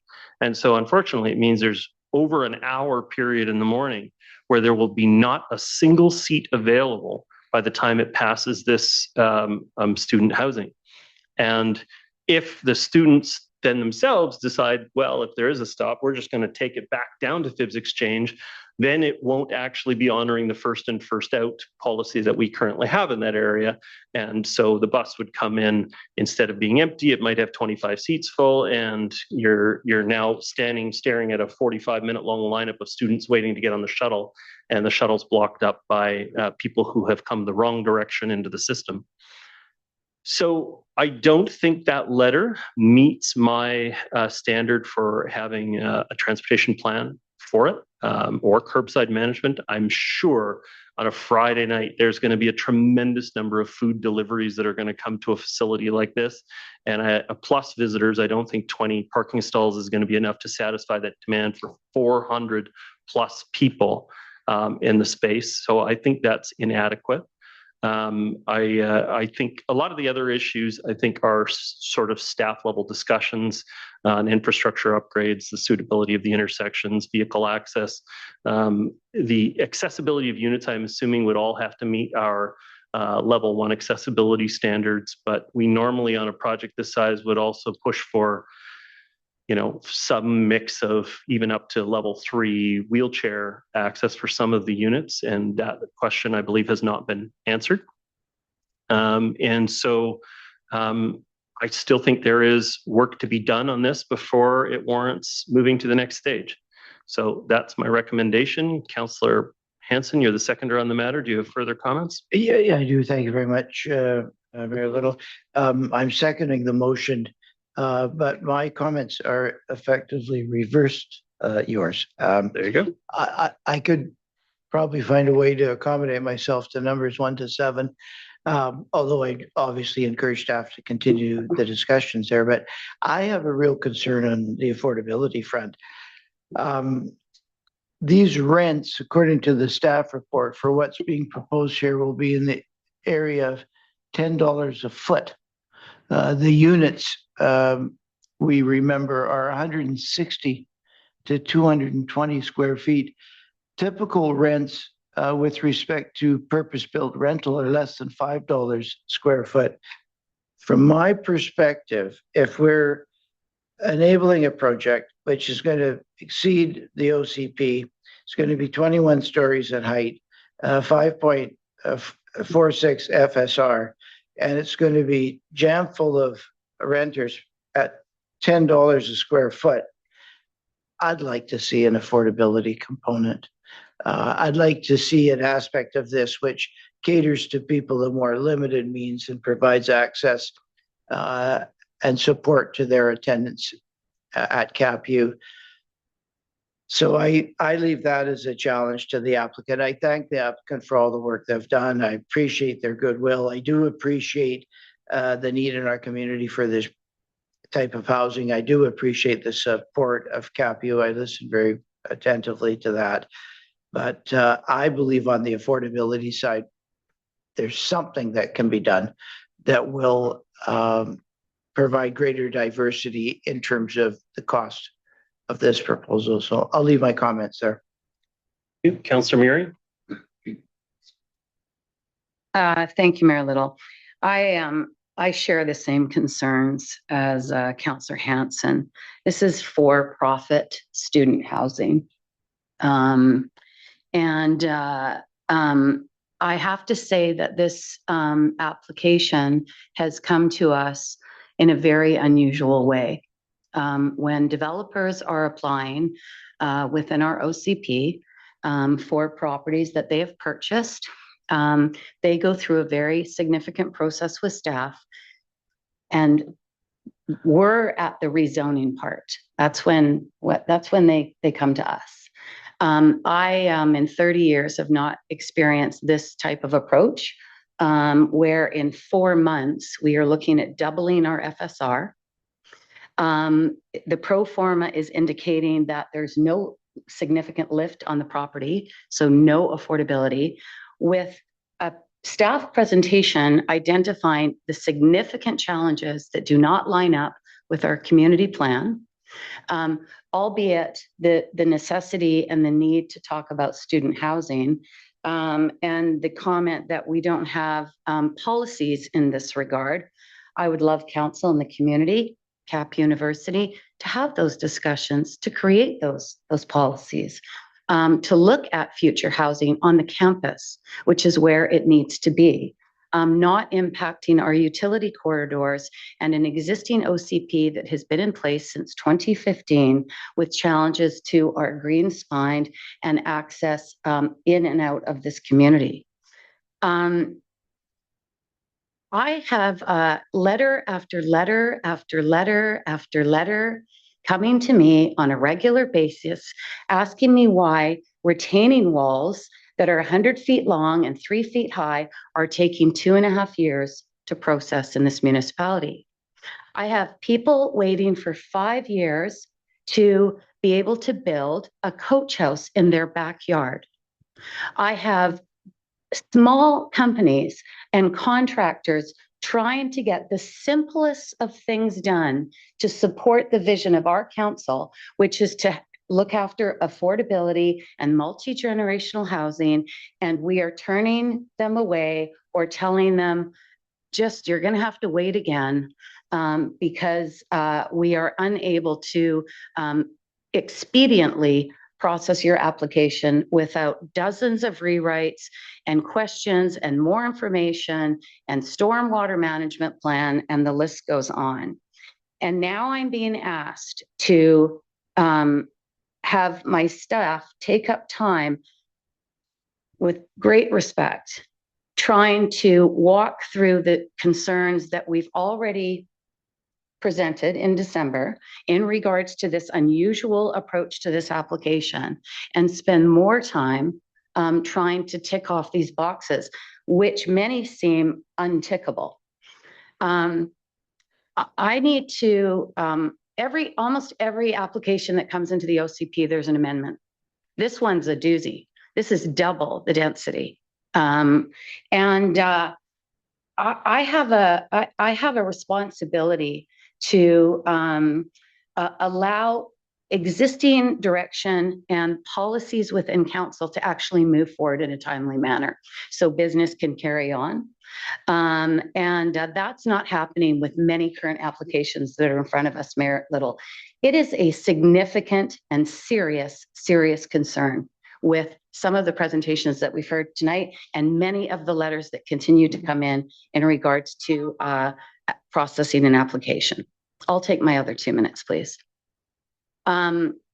So I cannot, in good faith and with the respect of the application, continue on in this direction.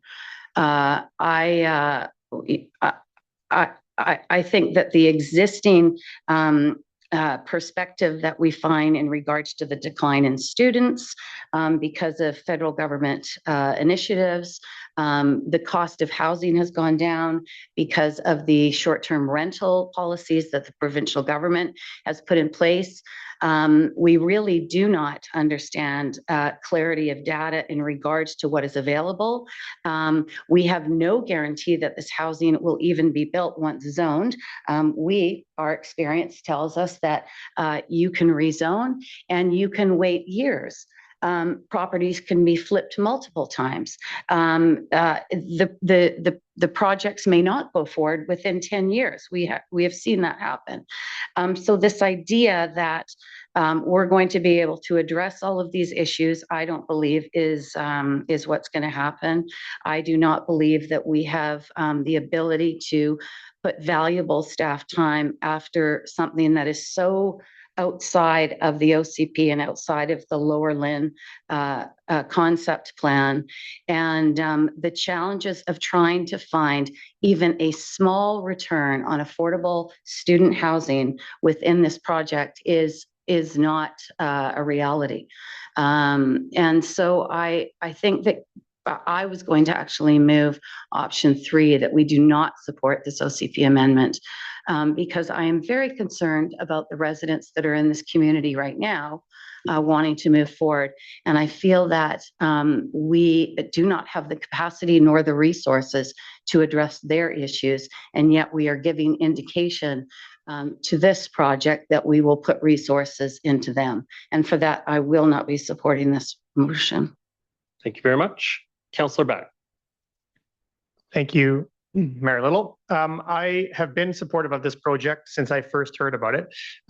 It is a unique project, and I feel like we're not treating it as such. We know that there is a strong demand for student housing. We heard it tonight from Ms. Wharton from Capilano University that over 60% of students commute, some as much as 3 hours every day to get to the campus here in North Vancouver. And we know that they often commute across that bridge or because there's simply not enough options for them here to live. I think that there are issues that we want to continue to work with the applicant on, but I feel like they have addressed some of these issues, and those issues could be addressed through a normal process like every other rezoning, that they would come for first reading. We would have a proper public hearing where we could formally hear from the public, and those issues could be addressed. But I think this site is a right location for student housing of this sort, which again, we haven't seen. We haven't seen this type of project be built in the district, but it's located within the Lynn Creek Town Center, which is one of the areas that's identified for significant growth and change over time. And while this proposal does exceed the current policy, I don't think it's entirely out of character with where this neighborhood is heading in the long term. I also want to address the idea that this might somehow create a broad precedent for this level of density elsewhere in the district, because it would not. What we're looking at here, again, is a unique purpose-built student housing project, which we've not seen before. I think there are real benefits to housing students closer to the campus, as I've highlighted, and as the speaker did tonight. The amount of commuting and the pressure that puts on our transportation network each and every day could help be alleviated to some degree by providing the sort of housing that would work for a lot of the students. It would also take and free up some of the existing rental stock for students who may be renting other housing in the community. Not to mention the support that it would potentially provide local businesses and employers by having that many young people living in the heart of a town center. Think of the vibrancy that might come from that. And certainly that's a town center like all of our newer town centers especially could benefit from. So in my view, there are still issues, just like any project at a stage, that's this early on, there's going to be issues need to be worked out. But I think we address those through a formal process, not asking this applicant to keep coming back time and time again in this not real process. They're just looking for some certainty, just like the person that's trying to build their retaining wall or their coach house. So the sort of certainty I would give them is let's proceed as is, so that they can come back through a formal process. There's a significant need for student housing on the North Shore. We've heard that. We've all said we support student housing, and yet we're all going to cause more delay by the sort of vote that may be cast tonight. So those are my comments. Thank you. Thank you, Councillor Beck. Next, I have Councillor Pope. Thank you very much. I want to start actually, if I have a question, point of clarity that I'd like to ask the proponent, if that's possible. Can I? Yeah, can I have you ask staff first, and if they don't have an answer, they can request an assist from the applicant. Is that okay? Yes. There was some mention tonight about in regards to the affordability piece. And I didn't really understand what was being committed or what was being proposed by the proponent. We have a staff response, or would they like assistance from the applicant? Maybe staff will, through your worship, to Councillor Pope, maybe staff will start with an answer, and if that's not suffice, we can move on to the applicant. So what we understand the applicant is proposing is market rate rental housing, a purpose-built for students, and because what they're stating is because of square footage of the micro and nano units are relatively small, the full rent as a result of that is more affordable to an individual student. But based on square footage basis, it's actually not is market rate. And I will also say that the pro forma shows that the project is not able to achieve the below market rental as requested by council. So I think that's the general, the two sides to the question. Yeah, and there was more that they mentioned tonight, that something that was in the works. Ms. Gilbert, if you want to come up, I'll just add my 2 cents in just a little bit before. The other challenge they have with it is that if they don't fill it by a certain date, they're going to have to sharpen their pencil to fill it. Otherwise, rather than leaving units empty through the school year. And so it is a sub-market, but it will have some responsive, they'd probably rather lower the price to fill a unit rather than sit with it empty. I don't want to put words in your mouth, but that's the ballpark, I think, for that. Perhaps you could address proposal. that too. Thank you for the question through you, your worship, and to you, Councillor Pope. It's not just a mechanism of the size of the unit, the junior studio or the studio. We also have 2 and 3 bedrooms. And what that does is it provides a range of affordability depending on the student. If they want a roommate, if they don't, if they want their own self-contained unit, they can go through their range of affordability. It is market, however, because of the inclusivity of the actual unit, it also includes furniture, utilities, chattels, which means your utensils, your cutlery, your dishes, everything else, all of the amenities. This entire building has significant amount of amenities, very different than a traditional rental and condo strata. So it has co-work space, space for individual study. It's got a gym that replaces your gym membership. It has a spa and wellness room on the roof. It's got outdoor amenity, indoor amenity, and it also has about 10% of the overall GFA is amenity space, which typically isn't included in a condo strata. And so all of those inclusions bring it to 29% cheaper in today's dollars than what is on a purpose-built rental building right now available in the district. So that inherent affordability is built in from the entire model itself, not just on a per square footage basis. When we look at students, it's predictability in what they can pay. So it's a monthly rent with all of that included. We don't do things on a per square footage basis like a condo where you're buying a per square footage.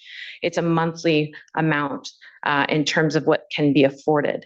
The other piece that I brought up tonight is that, and I don't want to put words in Carrie's mouth, but on the specific first-year student building that's coming online in this summer, there has been a fundraise specific for bursaries and subsidies for housing for students through Capilano. I cannot stress enough that we are partners of Capilano University, and so all of those programs, that student life as well as operations, will be embedded with Capilano University as well. So those subsidies, those bursaries will also be available to students because we are solely for the use of Capilano University students. So, would there be some sort of, is Forum prepared to provide some sort of grant or bursary program for students going into this new building? In partnership for low-income students? In partnership with Capilano, we will put something together once this building is completed to have those types of subsidies and bursaries for those students as well, the same way that they're providing it for their first year new building this summer that's going to be brought online. Okay. Okay. Thank you. Councillor Hanson. Oh, sorry. I think I want to make some comments. Oh, yeah, please. At this point.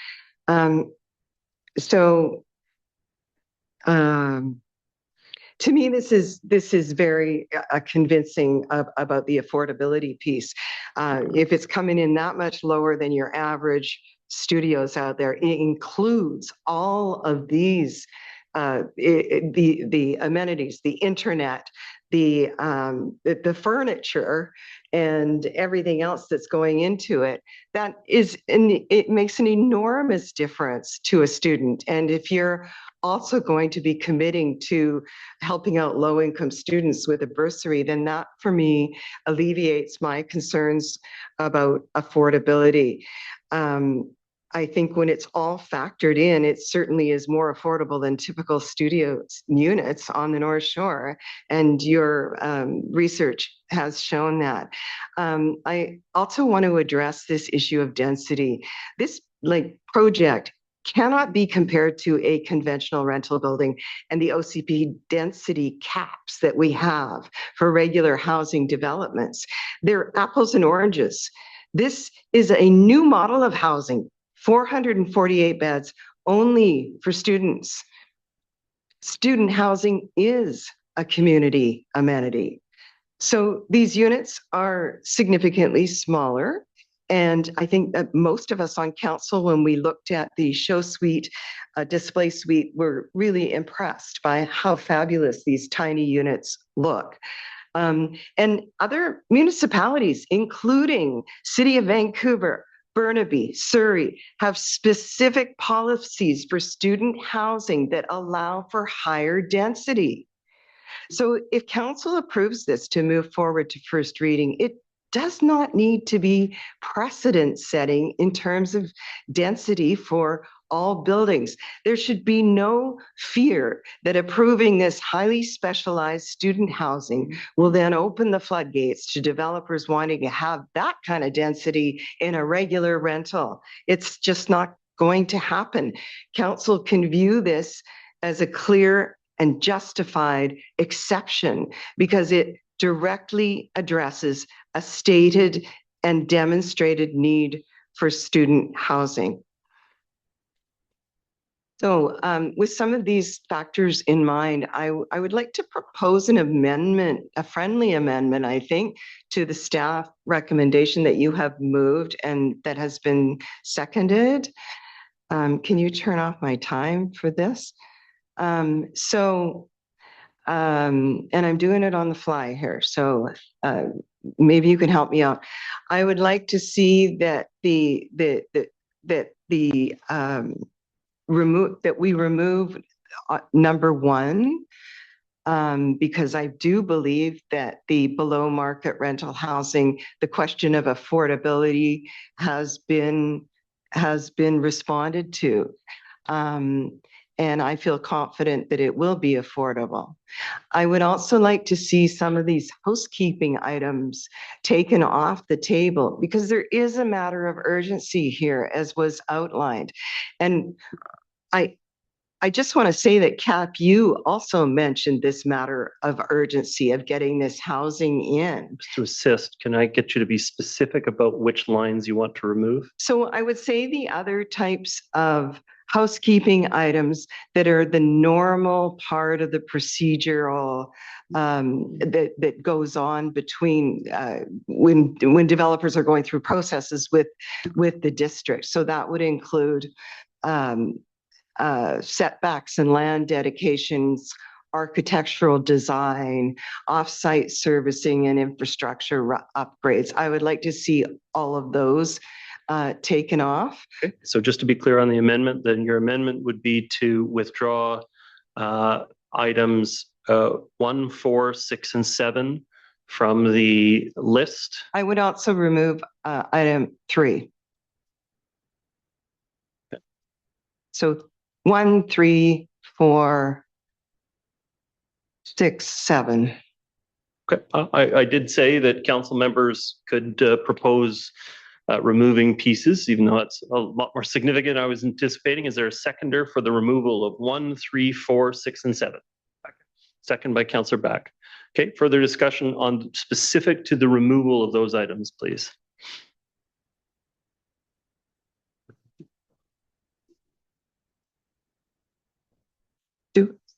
Councillor, it's your motion, so Councillor Pope, you can speak first, then Councillor Back, and then we'll see if other members of council want to speak specifically to that amendment.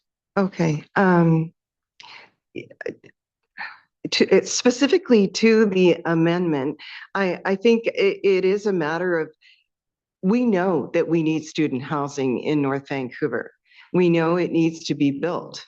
We know that Capilano University, as many as and other universities, are hurting right now because of the lack of foreign students. They need to do everything they can to attract students, and they have stated there is a critical need to have specifically to the amendment, the housing, but that the amendment I think is necessary. We'll get back to the main motion to talk about the broader issues, but just specifically on 1, 3, 4, 6, and 7. The amendment I think is necessary because it is going to speed up the process with staff to get this moved back to a first reading. Thank you very much. Councillor Back on the amendment. Thank you, Mayor Little. In terms of the amendment, I think these 5 issues could help to move the project along. They could all be addressed by moving this to first reading. In terms of the number 1, the affordability of this project is largely addressed through all of the things that are included. We're comparing it to a traditional market rental project, which it isn't, based on all of the things that are included, which you don't get in a typical development. In terms of vehicle access and the items listed there and under point number 3, again, I think these can be addressed through the process, even once we move to first reading. And I think the same can be said for design, setbacks, etc. So again, just trying to simplify the list based on some of the comments that I'm hearing here. Okay, thank you. We don't do a lot of amendments, so we'll just remind council that it's 2-minute speaking time for amendments. Councillor Forbes.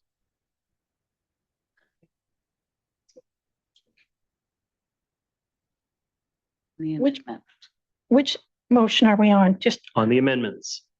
1, 3. Oh, so you were for the regular list? Okay. Is anybody else wishing to speak to the amendments? Councillor Hanson? Okay.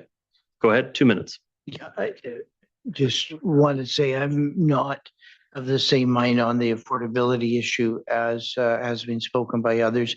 I would not vote for an amendment that removes that issue, which I think is a critical consideration moving this project forward from consideration. Thank you. Thank you. Anyone else on the amendment? Councillor Ma. I know it's been brought up, but I just want further clarification. In the report, it talks about the pro forma and that there was, if I understood correctly, there was no lift in land value that could support affordability, so reduced prices. Is that correct? So my question is, there's like significant increase in density and height. So those two don't really traditionally jive with me. So, you know, if this is different, help me to understand this, because May I press you to comment on the amendment? well, I'm asking for clarification before I can say to remove that. That's my None of the amendments have to do with the OCP FSR on the project. no, but I'm just trying to understand that there's no additional lift from the additional FSR and height. Okay. So is it a moot point? I would still like to see some affordability, but if I can just add a little bit of color on what Councillor Ma is suggesting. So sometimes when municipalities go over and above the OCP level on a market project, there's an uplift with a community amenity contribution back to the community, but it's usually based on the value of the uplift. And so in this case, because it's all going to be student housing, it's viewed as being a zero value uplift. Therefore, it wouldn't produce those additional CAC dollars, which the council could direct into supporting projects. Is that a fair assessment of what you're looking for, Councillor Maz? A comment on that? yes. Okay. Can we have a comment from staff about the effect on the lift with this use? Yeah, through your worship, I would say that's a correct assessment of the situation. So the CAC analysis is market sensitive, and right now the market is quite soft, and purpose-built rental building already does not yield the same kind of land lift as a traditional residential development or other type of a higher and best use. But particularly student rental, I think there are some unique factors coming to play, including the tenure, which is for students, and then the potential operating costs of the building. So all this, I know it sounds a little bit shocking that with such significant land lift, we're actually not density increase, we're not looking at a significant land lift. Thank you. Additional comments, Mr. Milburn? I'd also note that the negotiations that occur with respect to CACs are essentially a voluntary contribution. They're secured by way of rezoning, but the applicant is essentially in any CAC negotiation proposing to offer mitigating solutions to issues raised through the development, whether that be offsite works or on-site amenities to address demand. So it's a voluntary discussion and negotiation at the end of the day. Thank you. Back to the amendment, please. Well, I still want some clarification, if I may, if you can indulge me. If we talk about architectural design, at this point, has the ADP reviewed this design? Any preliminary thoughts from the ADP? Especially about this L shape, which it could be X shape for all I care, to be honest, but that's why you're not an ADP. Yeah. Lindsay. The advisory design panel has reviewed the proposal, and in their deliberation, they supported the L-shaped building, but what they have seen was a revised L-shaped building, which was reduced from the initial submission. And so I think the L-shape particularly isn't something that we definitely will not support. I think it's just that the OCP, the urban design guideline under the OCP seeks development to have appropriate scale and mass to fit into the context. And particularly is important for a higher building, in which this one is. And the site is very challenged to accommodate tower to begin with. And so we're really trying to see a tower design that fit into the surrounding existing and emerging towers in the area so that it doesn't really stand out. And so we absolutely could work with the applicant. I think the architectural design is a catch-all phrase. There are some issues with the site planning. As mentioned, there's the site access issue, which could easily change the design dramatically. The tower location easily change the design. And I think the green spine to the adjacent to the site, to the west of the site, that is a very important pedestrian realm feature under the local area plan. And in the recent revised application, they put utilitarian substation rooms adjacent to the green spine. So in staff's mind, there are a couple of iterations to arrive at a supportable design where then we can introduce the bylaw effectively. I get it. I guess at this stage, after, all these discussions and having different partners and identifying that we have this need, I'm just a little disappointed that what I seem to be hearing is there's still some fundamental questions that haven't been addressed. So I'm not pointing fingers. We want the housing, but I'm just kind of disappointed that we haven't found a solution. And getting back to the amendment, there's too many crossed out, and I'm concerned about the vehicle access and the staging. Unless you've managed a building, you don't know how much of a pain that can be if it's not done properly. And I have managed buildings. Off-site servicing, I'm going to defer to staff, but I won't support it. There's too many crossed out. I think the architectural design, probably the setbacks can come off, but if it's all 5, I won't support it. Thank you. On the amendment, any other discussion? On the amendment, you've already had 2 minutes on the amendment. So I'm prepared to call the question on the amendment, which is your amendment. And so prepared to call the question. All in favor of the amendment? Contrary minded? Motion is defeated with councillors Hanson, Ma, Forbes, and Murray opposed. Okay, back on the main motion with all of those clauses back in. And let's try to resume where we were at on the list. I think it was Councillor Pope, when you made your amendment, you still had about a half minute at a time or something. So Councillor Pope, it's back to you on the main. To propose a different amendment based on this feedback and what I've heard. I'm trying to make this work for everybody and for our community. So, and I also wanted to be super clear that this is not me speaking against having affordable housing. I've spoken loud and clear about that. I just think that what's been proposed and what's in here is rates as affordable housings. But the below market rental housing is the part that is not achievable according to the staff report that's in the pro forma. So it has to be some other way. And that's why I asked for that to be crossed out.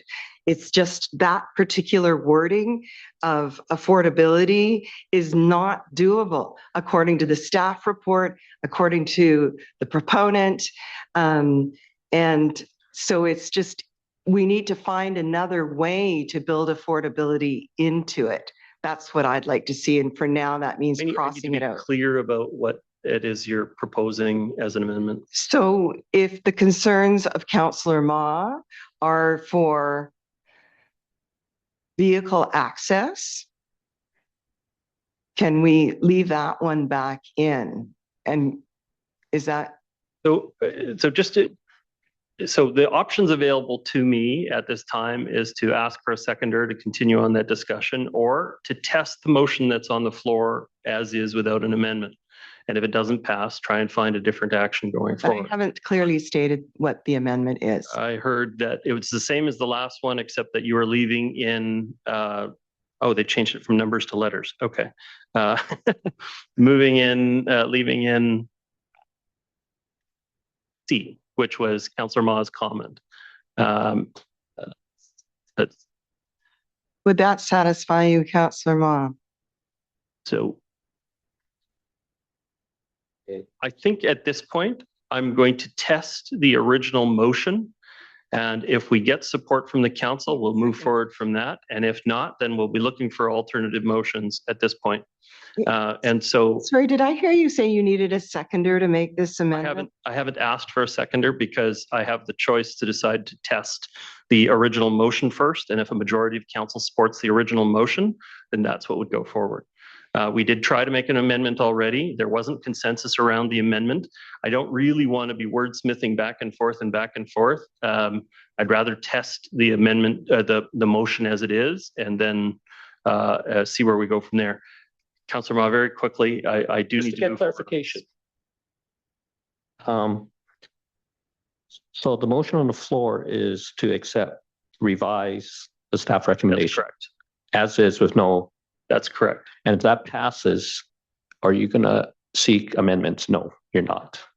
No, then that will have passed. Now, the only thing I will say is, again, staff have heard our feedback tonight, and I think staff can use their judgment to decide whether these questions have been adequately answered in the view of council, and they'll have to make that decision as to whether all of the necessary things have been addressed. But we've spent 25 minutes talking about amending it and trying to find a path forward. And I got to tell you, I'm ready to test the original motion. And if it gets council support, we move forward with that. Okay, then I would like to make my views known on the original motion. I would like my 4 minutes. I'm going to return back to the original motion, and we'll carry on with the speakers list on the original motion then. Okay, so that's what I'm going to press for, is for us to test the original motion then and see if there's support. By my count so far on the original motion, I have myself and Councillor Hansen were supportive. Councillor Back was opposed. Councillor Murray was opposed but wanted option 3. And then I have Councillor Pope, I'm assuming was option 2. Was your preferred or some variance of 1. And so I'm really looking for any additional comments from other members of council who would like to make their views known. Councillor Ma on the original motion. May I ask for clarification on Councillor Murray's vote? Is it 3 or 1? I think this is I've never seen anything like this before. I think this is, we are trying to process an application at a council meeting. It is ridiculous. It's 9:30 and we're on item. Comment at the time was that she was supportive of option 3. I maybe heard differently. I thought she said 1. I was thinking of 3, so I want to get clarification. So I apologize. No, I don't believe that this application should go forward in this way for all of the obvious reasons staff have laid out. There are significant concerns that have not been addressed, even though they were requested to be addressed. Okay, thank you, Councillor. So, Councillor Ma, the floor is yours. Your comments, please. I'm just trying to figure out.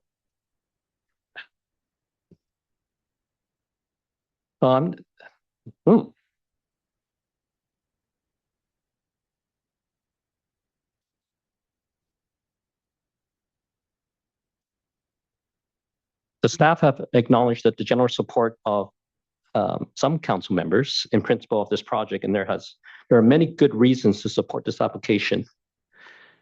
Provide appropriate and affordable housing for Cap U students. And there's also a domino effect that benefits the larger community. If Cap U students who are currently living in basements and secondary suites or rental suites, if they move into the new building, they'll free up their previous home for others to move into. A third benefit is to develop a closer relationship with Cap U, especially since their new president and vice chancellor, Dr. Jason Dooling, has come on in support of this project. There are roughly 150 to 200 public accredited universities in Canada. I think it's pretty special to have one in our backyard. Cap U is generally a commuter university, so majority, I think 65 of its students have to commute over the bridge to reach this campus. Having options for these students to live in the North Shore will help to reduce traffic congestions for other members of our community. It's a very dynamic situation that I think Forum and Cap U are facing right now. The lease housing on Dollarton will eventually close from what I could find online. It wasn't easy. And a new first ever on-campus housing with 142 units will come online in fall 2026. And although enrollment has dropped, I found a figure about 37%, due primarily to the decrease of international students. We need to prepare for the future when this situation rebounds. Like, this decision has implications. The development by Forum, which is a short distance from the campus and will have 426 dwelling units, will add to the already existing vibrancy in the Lynn Creek Town Center. But this is where there's a however. The outstanding issues raised by staff, I believe, are real and need to be addressed. I recognize that the applicant is working in a very challenging fiscal environment and has already reduced FSR from 4.28 to 5.5. If this was only FSR that was outstanding, I'm confident that the applicant, council, and staff could find some common ground. But there's more than just one issue. Similar to the FSR, we gave staff some latitude to negotiate with the applicant. I'm going to defer to staff to bring back something that's reasonable. As Ms. Gilbert mentioned, timing is critical as new student accommodations need to be ready by the start of the school year. It's not as flexible as other housing projects that basically have occupancy any time of the year and wouldn't have a significant impact on the residents. Everything considered, I support the staff recommendation to revise, but ask that they also work quickly in a timely manner with the applicant. Thank you. Thank you very much. Okay, I think it's Councillor Forbes next. Thank you, Your Worship. A lot of points I was going to raise have been stated. But there's a couple that I'd just like to emphasize. There's 426 residents in this unit, varying between 160 square feet to 220. And they call them micro units. And I really wanted to put that in a picture in my head. We're talking about at 160, we're talking about 12 square feet. That's the size of maybe a little bit, an average sized bedroom. That's it. That's the space that they have. Sorry, I just want to clarify that. Sorry, it's 160 square feet. Is 160 square feet. Yeah. Not 12. Right. Yeah. And then the 220 square feet is the largest one. And the other point I'd like to make along with that is that there aren't any affordable, the way it's being tossed around, defined differently, units in here, and it's roughly $2,000 per month. Maybe those students would be willing to have less, what do you want to call it? They would be willing to have less bells and whistles for cheaper rent. So I'm not convinced that giving all those wonderful things to them, they're paying for it in that rent for the amount of space they're getting. They're paying for it.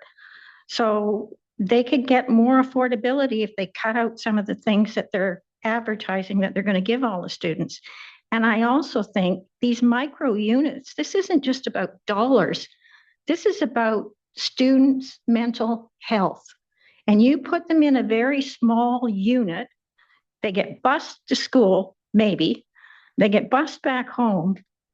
I don't think that's mentally stimulating for a student. In fact, I think it's harmful to them. So that means I don't support going from 2.5 FSR, which is in our OCP, to 5.5 FSR. There has to be another way of doing it. And the no parking rationale, we already know what parking is like down there. And you're going to have 400 odd new residents eventually go in there. And even if only a third of them have cars, you're going to be looking at over 100 cars that need parking, and there's not any parking here.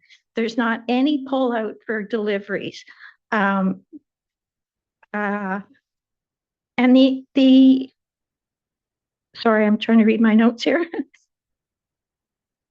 And the accessibility is something else that really gets me. How, when the district requires 100% basic accessibility and 5% enhanced, how can we justify taking what they're offering, which is 5% standard and no enhanced?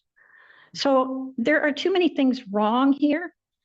I'm surprised that we're being asked to make a decision on something that they keep making promises in the future, that they will have mitigating solutions or they will have a bursary in the future. We don't know if all those things are going to happen. We don't know if they're going to keep this land and flip it. I'm not saying you're going to, not saying you're going to, but we don't know for sure what's coming with those things.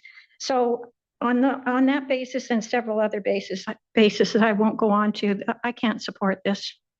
So you'd be supportive of option 3, which is rejected. Yes. Right. Well, so I'm just going to speak my second time on it, if I may. I think you've heard council's interest in the matter spread across a few options. The only way this moves forward is if most likely the people who were considering option 2 are willing to consider option 1 to keep the project moving forward. Otherwise, there won't be a consensus around the options tonight. I will say that I was initially very concerned about the density on the site. And I moderated my views a little bit. And part of that is there's some funny math on this building. When you go from 140 square foot units and you double it, you get a 280 square foot unit up to, with the larger size units, 340 square foot if you doubled them, right? And the truth is that would still on the market on average only produce 1 occupant.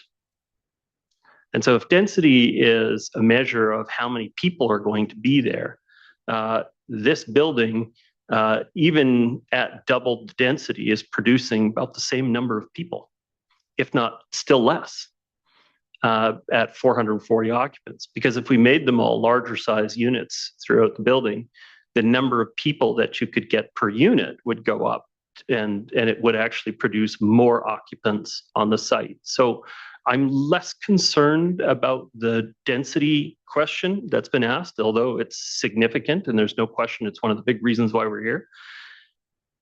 So I'm willing to move forward at this level, but I still believe our staff need answers to these questions.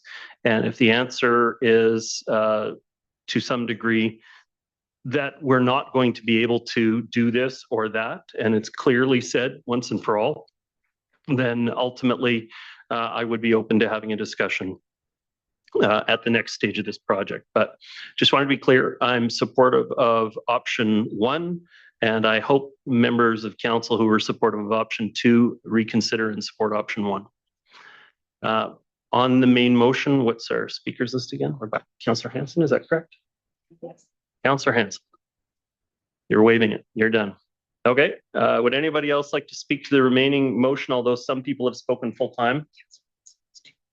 Councillor Back, would you like to add 2 minutes of comment? Thank you, Mayor Little. I will support option on the floor here, the staff recommendation, only because I hope that we can see a path forward for this project. But quite frankly, council, I don't think we've given the applicant any clear path forward. We've given them another laundry list of 7 major topics instead of providing them some broad support and a direction forward in a usual fashion, which would have been proceeding as is, so that these topics could have been addressed at first reading. So it's disappointing that we can't provide them more clarity, because this is a unique project that I think we could be very proud of in our community. And so it's a difficult conversation to follow and kind of see how this could move forward. But I'll support the staff recommendation just so that it has a chance. Thank you very much. I have both Councillors Ma and Pope lined up to speak, and you both have 2 additional minutes. So Councillor Ma, go ahead. I have a question first on process. Can I please stop? Thank you. Earlier you said you wanted to, after the amendment failed, you wanted to test it. Yeah. Original motion failed. No, we haven't tested it yet. We still haven't tested it. I haven't actually called the vote on it. That's what I mean by test it. So on the original motion, you have two minutes. So I can't make an amendment now. No, I'm going to press for it at this point.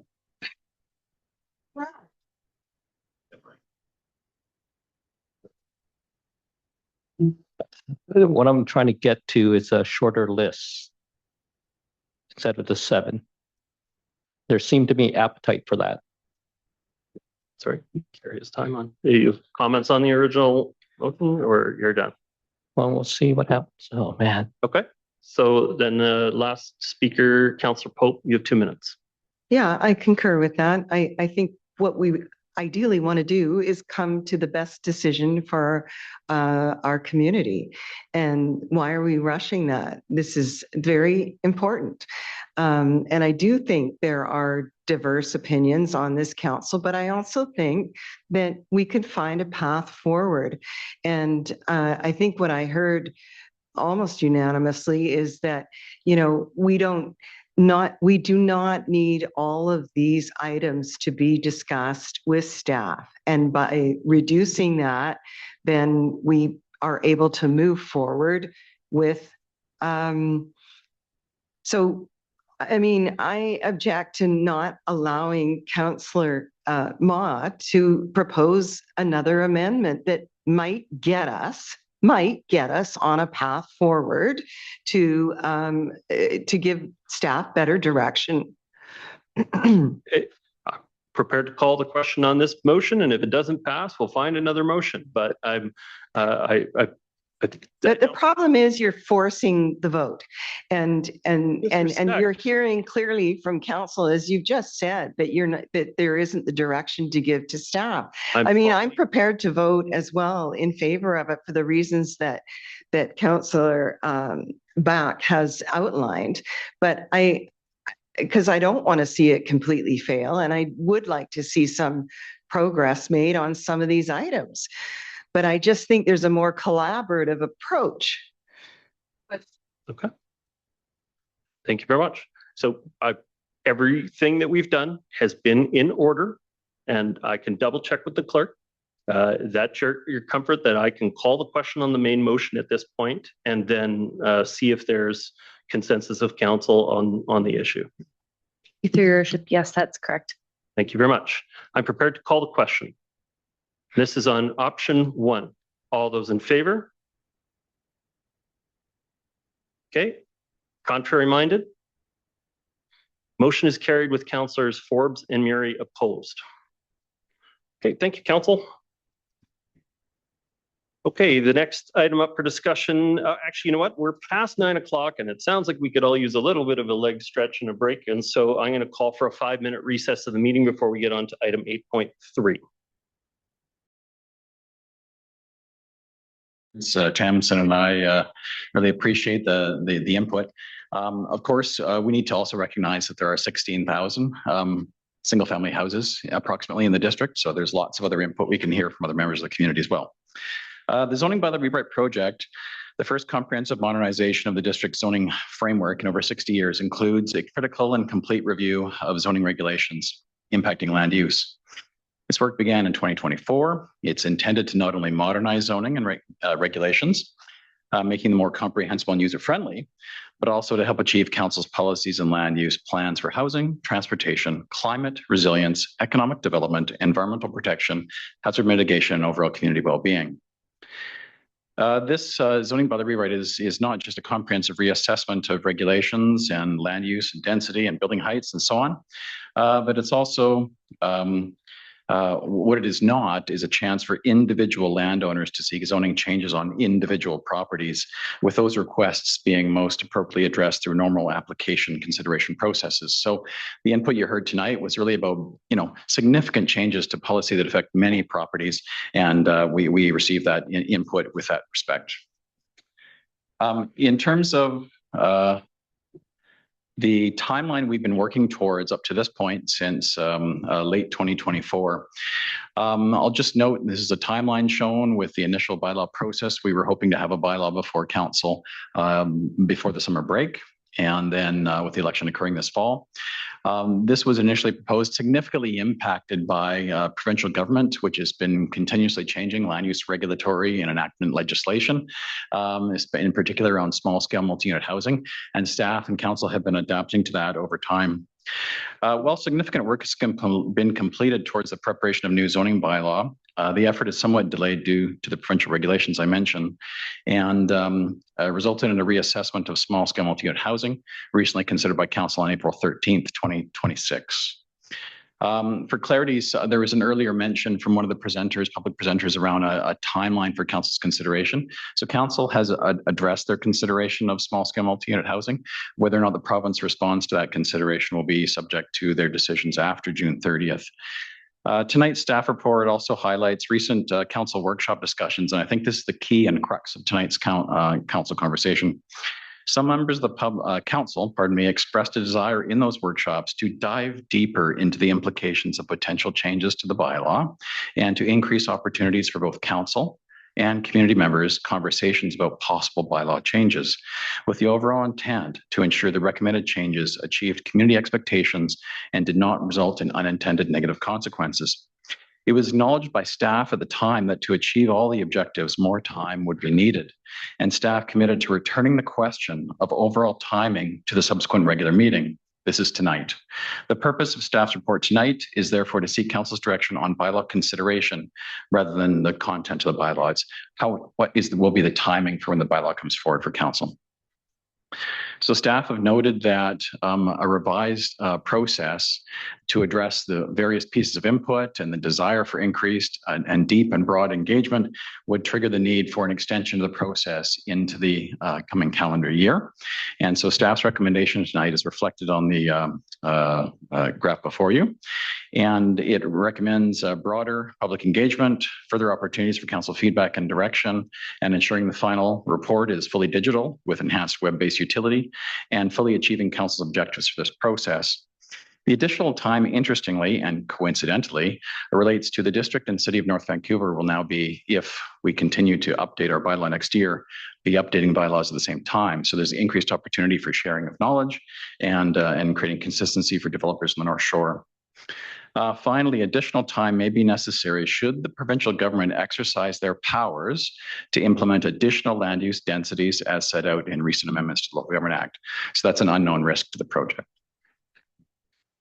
Alternatively, and what staff have shared in their report is a alternative option where we could break the zoning bylaw update into two phases. So doing the residential zones and with a focus on single family first, that would still push us early into 2027, but could be done much quicker. And then the remaining parts of the bylaw being completed throughout the rest of the quarters of the year as shown on this timeline. You said early 2027. I think you meant early 2026. Yeah.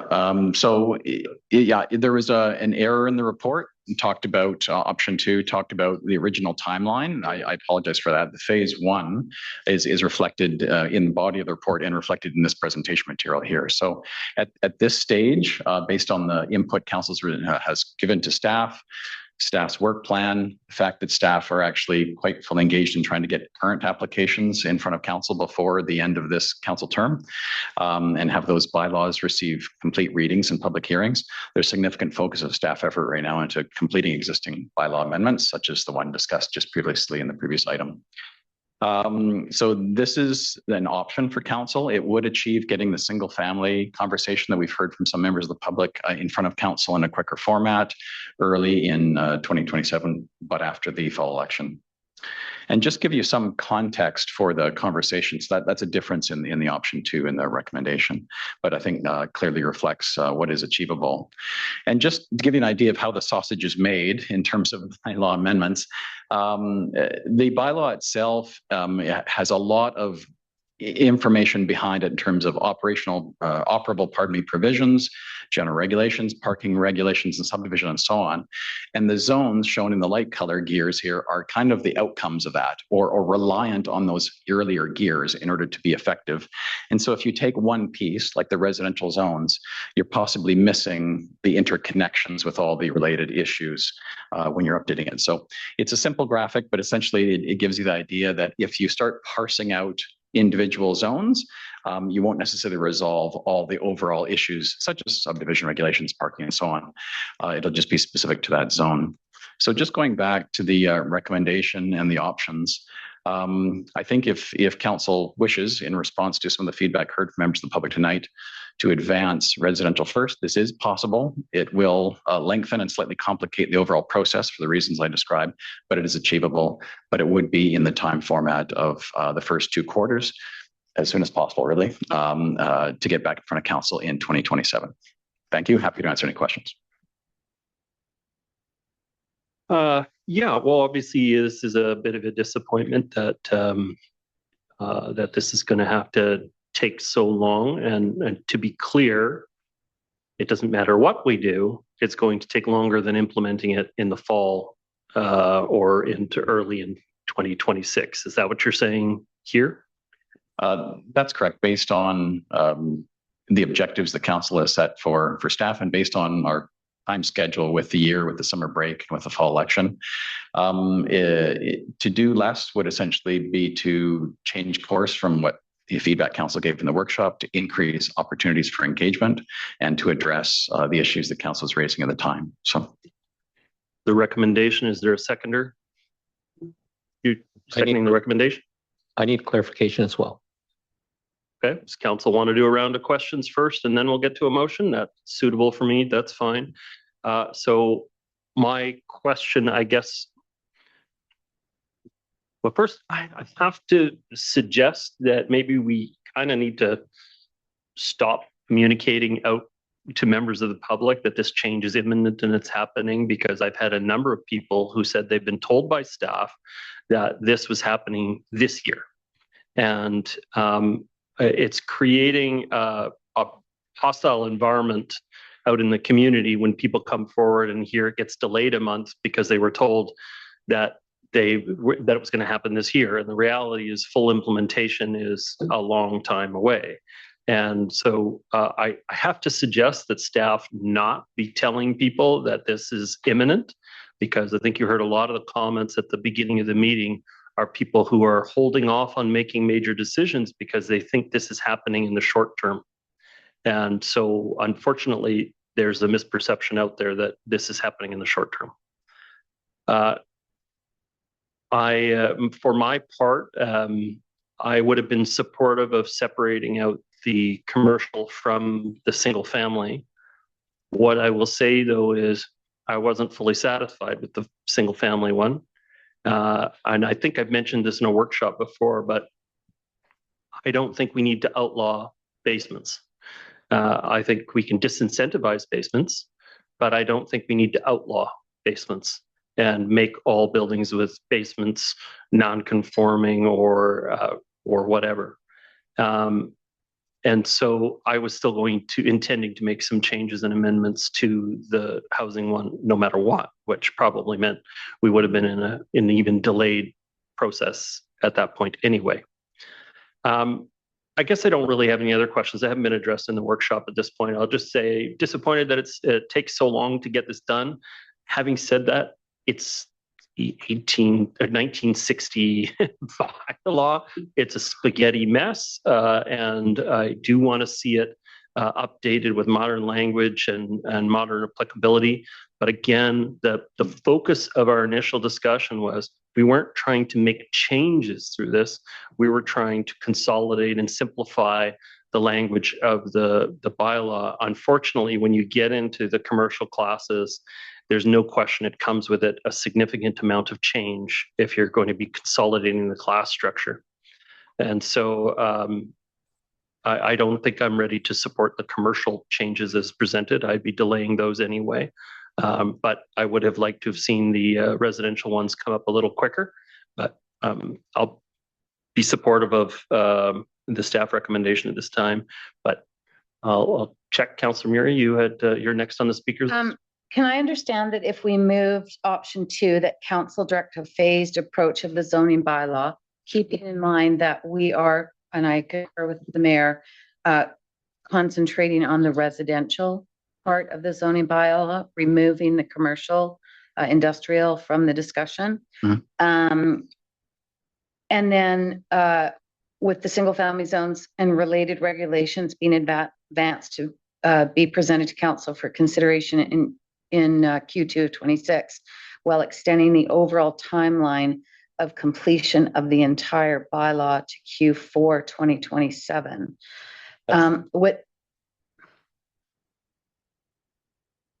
Would that be able to advance some of the concerns that the residents and community members are having in regards to this longer extension in option 1? Yeah, the timeline is always ultimately up to council. So when in giving this advice to council is in response to a recent workshop, which requires confirmation in a regular meeting. And so that's what we're looking for tonight. If the particular option 2, and as I've said, this is the revised option 2, there was an error in the report. So this is what's being recommended by staff is the revised process. And the recommended timeline or the optional. And just to clarify, if you would like, can I just finish answering the question? So just to clarify, I believe the question is, could the single family zones only, so not all the residential zones, but could the single family zones be advanced in the coming months before the end of July, I believe is the question. And then the remainder of the zoning bylaw work happen later. Is that the question? Hopefully, sorry. I know. I think if you're going to let us ask questions, maybe council could let us ask questions. Sorry, Councillor, he's trying to get a clarification from you. I know. Councillor Ma keeps saying yes. I don't know. I'm trying to clarify. So staff determined that the length of time it was going to take us to have further discussions based on that workshop was into July of 2027. We have touched residential and commercial twice in regards to conversations. Hardly enough time, in my opinion, to determine a rewrite of a bylaw that has not been touched in 60 years. There is my comment. Okay. So my question is, in option 2, in order to move some things forward, is there an ability to look at some meetings between now and July, or at the beginning of May, June, July? We have 3 months. Can we not look at and prioritize this, given the indication that staff has made to members of the community that this is an imminent document, even though council has only touched it twice in both zones? Is there an ability for us to come back and have some discussions so we can move some people forward and address things like the removal of basements, which I also have a problem with, the issues around insulation on the outside if it's a reno, but not if it's a new build, and various other things that came up in the discussion when we were having the workshop? Is that a possibility? Yes, if that is council's desire, we can have a bylaw before council before July for consideration that addresses the single family zone changes. Only. It will be limited, certainly in terms of scope, to just that. I would note that there wouldn't be any further engagement, although there has been significant engagement that has occurred with single family. It's been summarized in the report, and we've had multiple occasions back in front of council talking about single family, in part because it was related to the small scale multi-unit housing. So I think community expectations have been created a little bit, and council's referring to this about community expectation about quick timelines. In part, the small scale multi-unit housing timeline set by the province did create a bit of a sense of expectation in the community that there would be a new set of zones that would apply to single family lots in the community. And council made a decision on that in April. So we're past that now. We're moving on to the single family zones that would support a house, a suite, and a coach house within the urban containment boundary. And we could return bylaws for council consideration before July if that's council's wish. You set the timelines, council, and we're happy to follow them. In addition to that, my second question would be, with an amendment being proposed tonight in regards to returning a coach house or a secondary suite beyond the urban containment boundary, is that achievable as well before the summer? If the amendment was moved tonight, that would. If the amendment was moved by a majority of council tonight, Your Worship. Okay, thank you, Mayor Little. And then the rest of the issues, any that arise after the bylaw is brought forward to public hearing in the summer, or before the summer, we can always amend afterwards. There's always that possibility of amending the bylaw afterwards. That's correct, Your Worship. Further amendments can occur in the future. And just a little anecdote: the current 19 single family zones plus 5 standard zones took 10 years. More than 10 years. So we certainly have a speedy timeline that staff have been working towards with council's direction. And interesting anecdote from the history. Then Mayor Little, when you're ready, I would be happy to move option 2. Next speaker I have is Councillor Batt. Thank you, Mayor Little.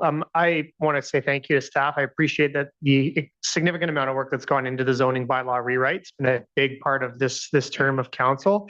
It's a large and complex project, and we have had several opportunities to workshop on the various aspects of it.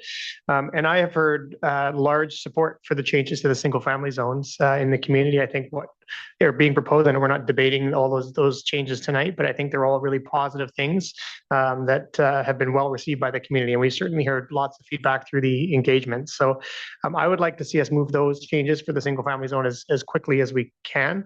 And I think the delay I did hear in the last workshop where we were talking about the commercial zones as a tool for creating vibrant town centers, we didn't quite land on where we want to go with that. And I think that's where the conversation about a delay came up. But I don't want to see this whole project delayed. There's a certainty that people are looking for in the community.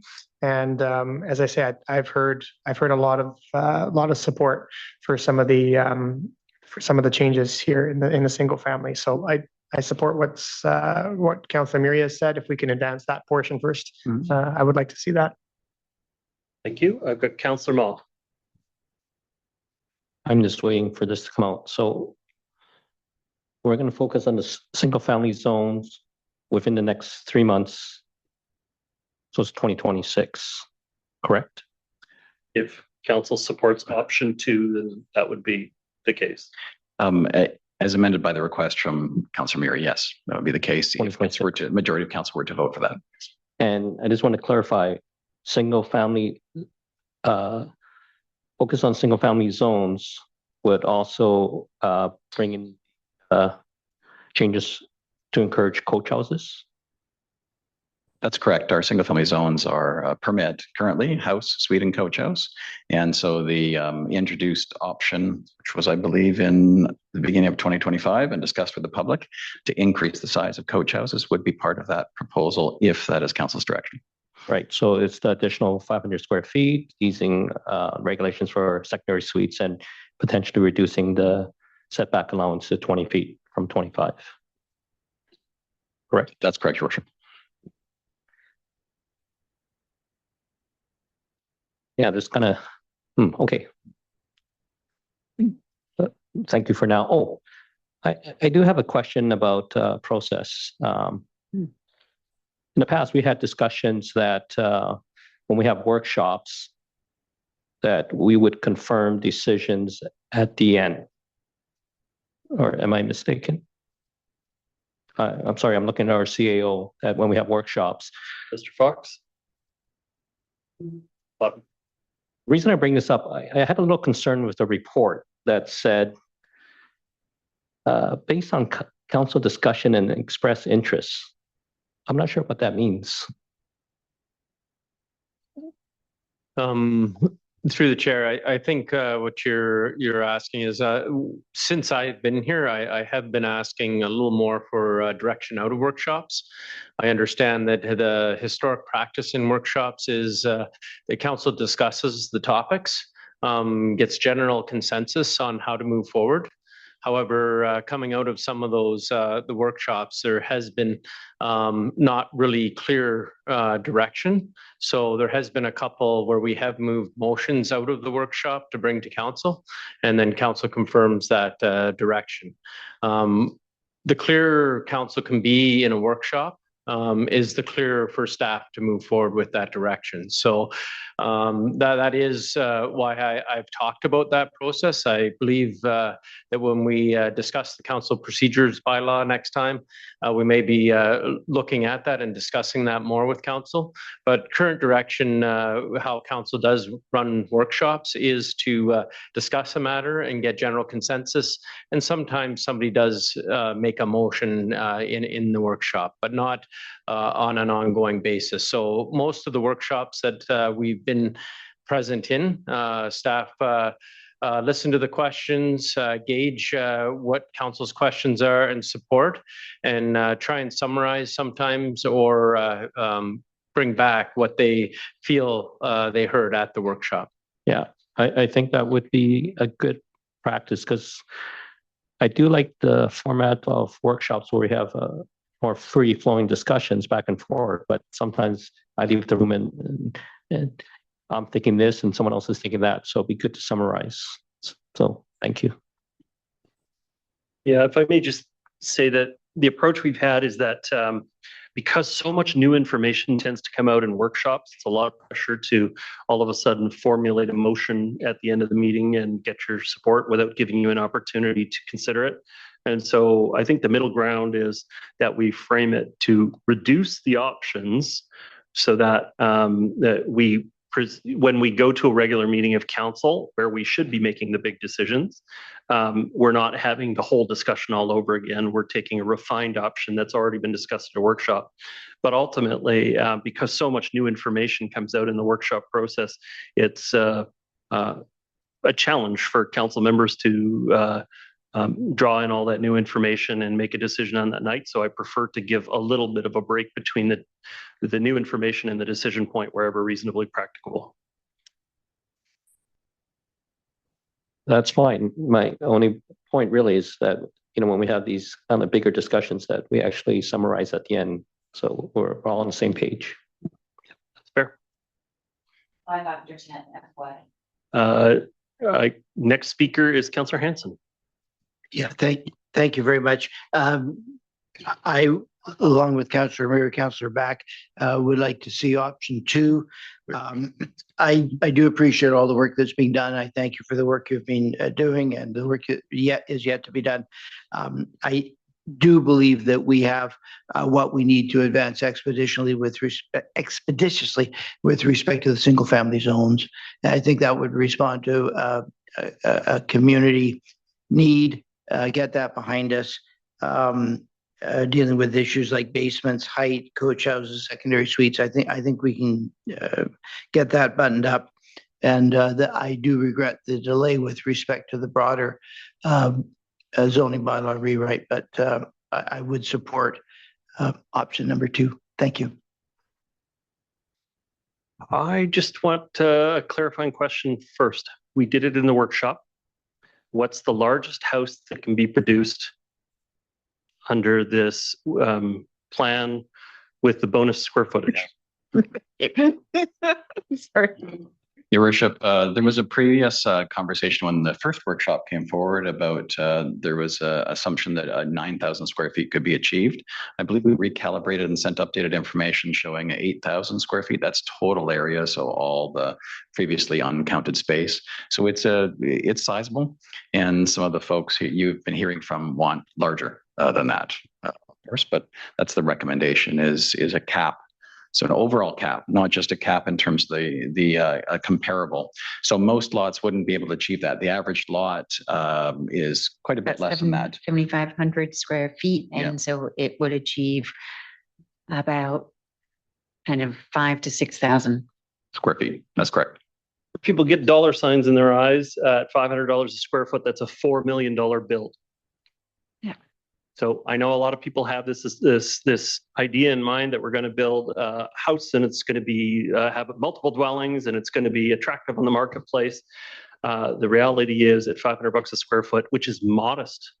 If you go to the market right now, you can get, it's usually $550 to $600. But that would be just a construction cost of $4 million on that maxed house. So I don't see this as being a significant portion of amount of new housing coming up in the interim time, unless the economics massively change. I just want to be clear, Councillor Murray, you had said that you have a motion, but is it a variance on, is it a slightly different from option 2, or is it true to what's on option 2? I'm moving at option 2, and then I have a further amendment that the clerk has, and they're going to put it up on the screen. And that's it. Okay, so do you want to go through option 2 first? Nope, I just want to add both of them together.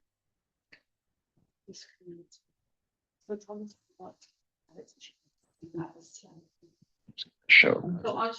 It should be clear though, you run the risk of the whole thing being voted against, though, if you don't break it out as separate things. But if council wishes to separate them, but I believe this has been discussed with council in regards to putting back coach house beyond the urban containment boundary.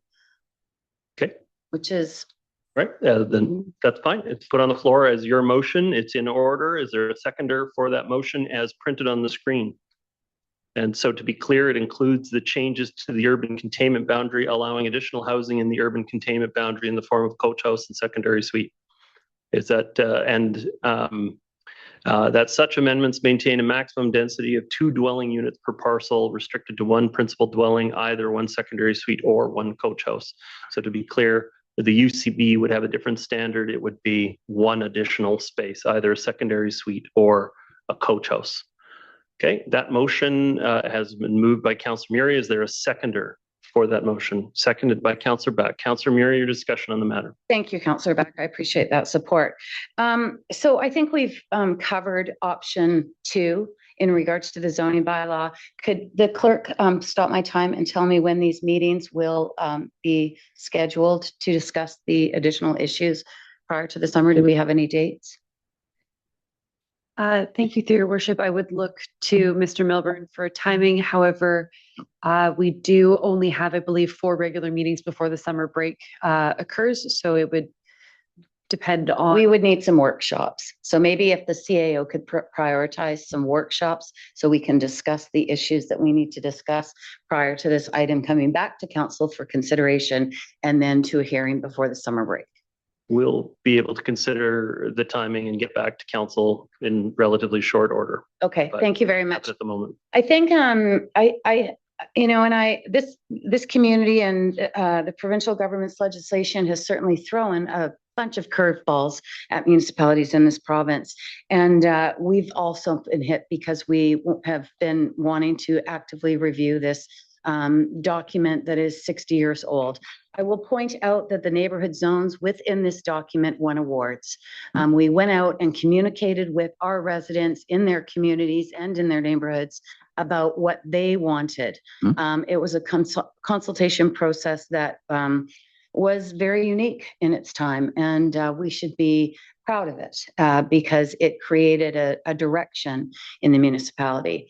Life has become very, very complex, and the fact that a council can touch twice the zoning bylaw through workshops on both commercial and industrial and residential, for me, has not been enough. It is a complex document with significant impacts to neighborhoods, many of which we don't understand what those impacts are because of the amount of time that we've been able to discuss and the issues that have come out of those discussions.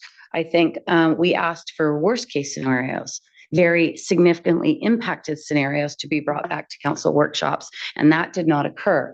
I think the comment from the mayor in regards to the size of a house and what would happen if you were on a flat lot and removed a basement, what would that look like? I think those were all issues that we were interested in understanding, and the speed at which we are moving this forward to be able to address those issues has been challenging.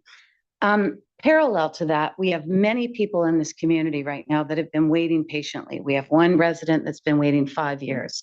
We have contractors and development companies that are trying to put in the vision that council has been talking about for many years. Coach houses, multi-generational housing. I think I've spoken earlier about that. And it just seems that we're 3 steps forward, 10 steps back. And I think we've taken on too much, quite frankly. I think we prioritized the legislation because we thought, the hammer's going to come down on us if we don't. And I really think that we should reflect back for future legislative moves that the province may want to consider, that our residents and businesses are the priority. And I'm really disappointed that we had to impact people so tremendously through this process. Because of this legislation that was handed down by the provincial government. We've got lots of challenges in this municipality and we have to address them. The process, the DAPR review, the development approval process review is one of those challenging documents that we're trying to get through, but it is frustrating. I'm going to be asking for a review of the stormwater management program. It is cumbersome, expensive, challenging, and there are so many people that cannot address the requirements that we are putting forward because of our concerns in regards to water. We are way over on one side or another, and very seldom in the center and in the middle. We have to communicate with our industry leaders, our contractors, the development community, the real estate community, our residents, and those beyond those groups. I'm going to take my other 2 minutes. It's a big document. It's a big document, and it's 6 minutes is not giving it its justification. We are hearing people give their input in regards to this document. And Mr. Milburn, you've spoken about significant public input. And I guess I'm kind of old school, and I remember what significant public input meant. And we were criticized for it because things took too long. Now I fear that we're touching on consultation, but just ever so gently. And it is raising so many questions that it's taking even longer. And so I believe that there needs to be a review of the process in regards to consultation, what that means. And if we're going to be asking people to come to the table and give their expertise, I really do believe that we need to give them the time needed to provide that expertise and communicate with council. In addition to the coach houses, during the coach house discussion, there was a report that was submitted to council, and in the presentation, it was not highlighted that the staff report was recommending that we were pulling out the ability for residents beyond the urban containment boundary to construct a coach house. It was in a very lengthy report that was submitted to council. I did a small poll and reached out to 5 members of council and asked them if they had understood that they were removing coach houses from the urban containment boundary. The answer to that question was no. I am simply asking for that allowable use beyond the urban containment boundary that was allowed in 2018 because one was built at Woodlands to be reinserted back into the bylaw. I do not believe it is unreasonable to allow a secondary suite or a coach house beyond the urban containment boundary. And Mayor Little, if I can just finish. You could draw to a close. I will. Full time. I was part of the Alpine plan. I understand why we did not want to subdivide beyond the urban containment boundary, because that would have considered a significant new number of lots. And for that, I've always been completely firm. But I do not believe adding a secondary suite, which is allowed right now, or a coach house, which was allowed up until the coach house report that staff brought forward, is an unreasonable compromise beyond the urban containment boundary. Thank you very much for your comments. Okay. The seconder on the matter was Councillor Back. Do you have additional comments? Thank you, Mayor Little. Not too many additional comments, just given the time and where we're at in the meeting. We're talking about the timeline, and I kind of already expressed my opinion that I believe there's large support for the changes that we're proposing to single family zones, and that's why I would like to see that prioritized and moved up in the timeline. In terms of the amendment here about adding single family residential zones and the ability to build coach houses outside the urban containment boundary, I feel like it's an issue that I'd like to understand more, because it does seem to me like people that are living out there with large lots should have that same opportunity to be able to house their adult children. In many cases, it's that sort of multi-generational living. And I'd like to understand, all the implications of that and why we couldn't bring that forward. So hopefully that'll all be part of the report back that comes from this direction. Yeah, I don't have too much to add of it. I feel like we need to prioritize the changes to single family zone, given that we have gone through them, and I heard lots of support, and leave it at that. Thank you. Councillor Mall. I'm just reading this amendment. So it's staff coming back. So we're not approving it right now.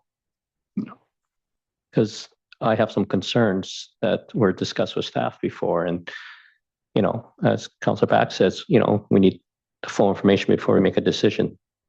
So if it's just coming back, but in terms of timing, there's no timing on this, on the coach houses beyond the urban containment boundaries. So it's going to be focused on the single family zones first, the staff's work, the priority. Is that correct? How would staff interpret the clauses 2 and 3 in affecting clause 1? Your worship, there are two interpretations. One could be that it all comes back together before the end of Q2, and the other, which I believe was the intention behind the motion, the other would be, I think what you were potentially implying is that the focus would be on single family and then outside the urban containment boundary coming back at a future date. As I say, I believe, as my understanding of Councillor Murray's intention is that this all come back before the end of Q2. Okay. Councillor Ma? But it wouldn't jeopardize in the single family zones. Your worship, we can bring forward amendments. I cannot guarantee staff will be recommending in favor of increasing coach houses outside the urban containment boundary, but that would be just staff advice. And we could provide that at the end, before the end of Q2, along with the updated single family zoning, if that's requested by council. Let me restate, my priority is the first section. That's the priority. And I would be, it would be unfortunate if doing clause 2 and 3 delayed clause 1. If it assists you, Councillor Ma, I intend to bifurcate the motion, and so you'll be able to vote on them accordingly. Okay. Good. Any other discussion on the motion? So just my comments in general. I still intend to. I know that this sets in motion different dates on it, but there will still be future check-ins with the council on, well, particularly clause 1. I would have assumed that, well, clause 2 would have a check-in as well because they're just preparing amendments to reflect that. And so I guess my concern on the urban containment boundary piece is I've had long held position that I don't want to see additional units and additional population outside of in those more remote areas. UCB is relatively new, but I've opposed densification up at Woodlands, Sunshine, Cascades in votes in the past, and they are not able to be served by transit. They are outside of our core service networks. A lot of those areas suffer from wildfire risks. We've had to buy very specialized equipment in order to be able to address even some of those risks out in those areas. But there's no question we can't offer the same levels of services that we do in our core territory. So I have concerns about us putting additional people in the urban containment, outside of the urban containment boundary, and historically up Indian Arm through a number of votes I've participated in over the years. And so while I'll be, at this point, I'll be supportive of option 2, then I will vote against clauses 2 and 3 in that matter. Can I have a point of clarification, Mayor Little? Which, sorry? Could I have a point of clarification from staff? No, sorry, Councillor, the motion's on the floor. It's your motion that's on the floor, and I think it's pretty clear. I don't think it's actually clear at all because we actually used to allow coach houses up until the point of us passing. That's an argument. That's not a clarification. But you're saying that this is something that we're adding in. It's actually something we took out. From today, it would cause additional density and additional people, and I'm not supportive of us adding additional population to areas that we can't put in our service area. That's an argument. That's not a clarification. So to be clear, the motion that's on the floor is the motion that's up for consideration. I see Councillor Hanson. You have comments on. Yeah, thank you very much, Your Worship. I'm going to be supporting option 2, the first part. I'm sensitive to Councillor Ma's suggestion that really our priority at this point is to see staff prepare the single family zone bylaw rewrite before the end of this council term, specifically before the end of the summer. So I'm happy to support option 2. The other 2 issues that have been injected into this, with all due respect to Councillor Murray, coach houses outside of the urban containment boundary, whether you can have both a coach house and a secondary suite outside the or outside the urban containment boundary. From my point of view, I share Mayor Little's concern with respect to densifying outside of the urban containment boundary. But more than that, it just seems to me a complicating issue that needn't be addressed right now. We can deal with this in the fullness of time. So if they're bifurcated, I'm going to vote for option 2, but not for the 2 add-ons to option 2. So thank you. Councillor Forbes. I just need a clarification. We allow secondary suites outside the urban containment boundary now. Is that correct? That's correct, Your Worship. And we have allowed coach houses outside the urban containment boundary at some point in time because there is a couple of coach houses out there. One that I'm recall in my 11 years here through a variance application. So it wasn't permitted as a broad allowance on all lots. It was a variance process at the time. And there was an amendment created because council was considering adding coach houses to all lots. Right. And so the choice was, where do you want to allow coach houses, in the urban containment boundary and outside? And council made the choice at the time, with public notice and a public process in the report, to only allow the general permission of coach houses within the urban containment boundary in order to achieve council's objectives for servicing, access to amenities and transportation, and the fact that council had a policy called the Indian Arm Policy that specifically limited development outside of the urban containment boundary, addressing issues like wildfire, environmental protection, lack of servicing, lack of transit, as the mayor mentioned, and other reasons. So that was the reason why a general permission for coach houses at the time wasn't recommended by staff and wasn't applied by council at the time. And the one that got approved was by a variance. It was approved by a variance, a site-specific decision with that site. That's correct, Worship. So would it make any difference if we made the second and third paragraph reword it so it's the same as that? It was a general approval for one alternative secondary suite or coach house, and it had to be site specific? Your Worship, the way the bylaw is currently written is that it's not permitted to have the coach house outside the urban containment boundary, and so a variance just can't correct that particular regulation. So it would have to be a bylaw amendment to permit coach houses as described in the motion. We can't do it just like this. The council can do it just like this, which is a broad permission. That's what this says, is a broad permission of coach houses on all lots outside the urban containment boundary that have that zoning. Okay. But it would no longer be a site-specific variance. It would be a broad application. So, and you're saying we never had.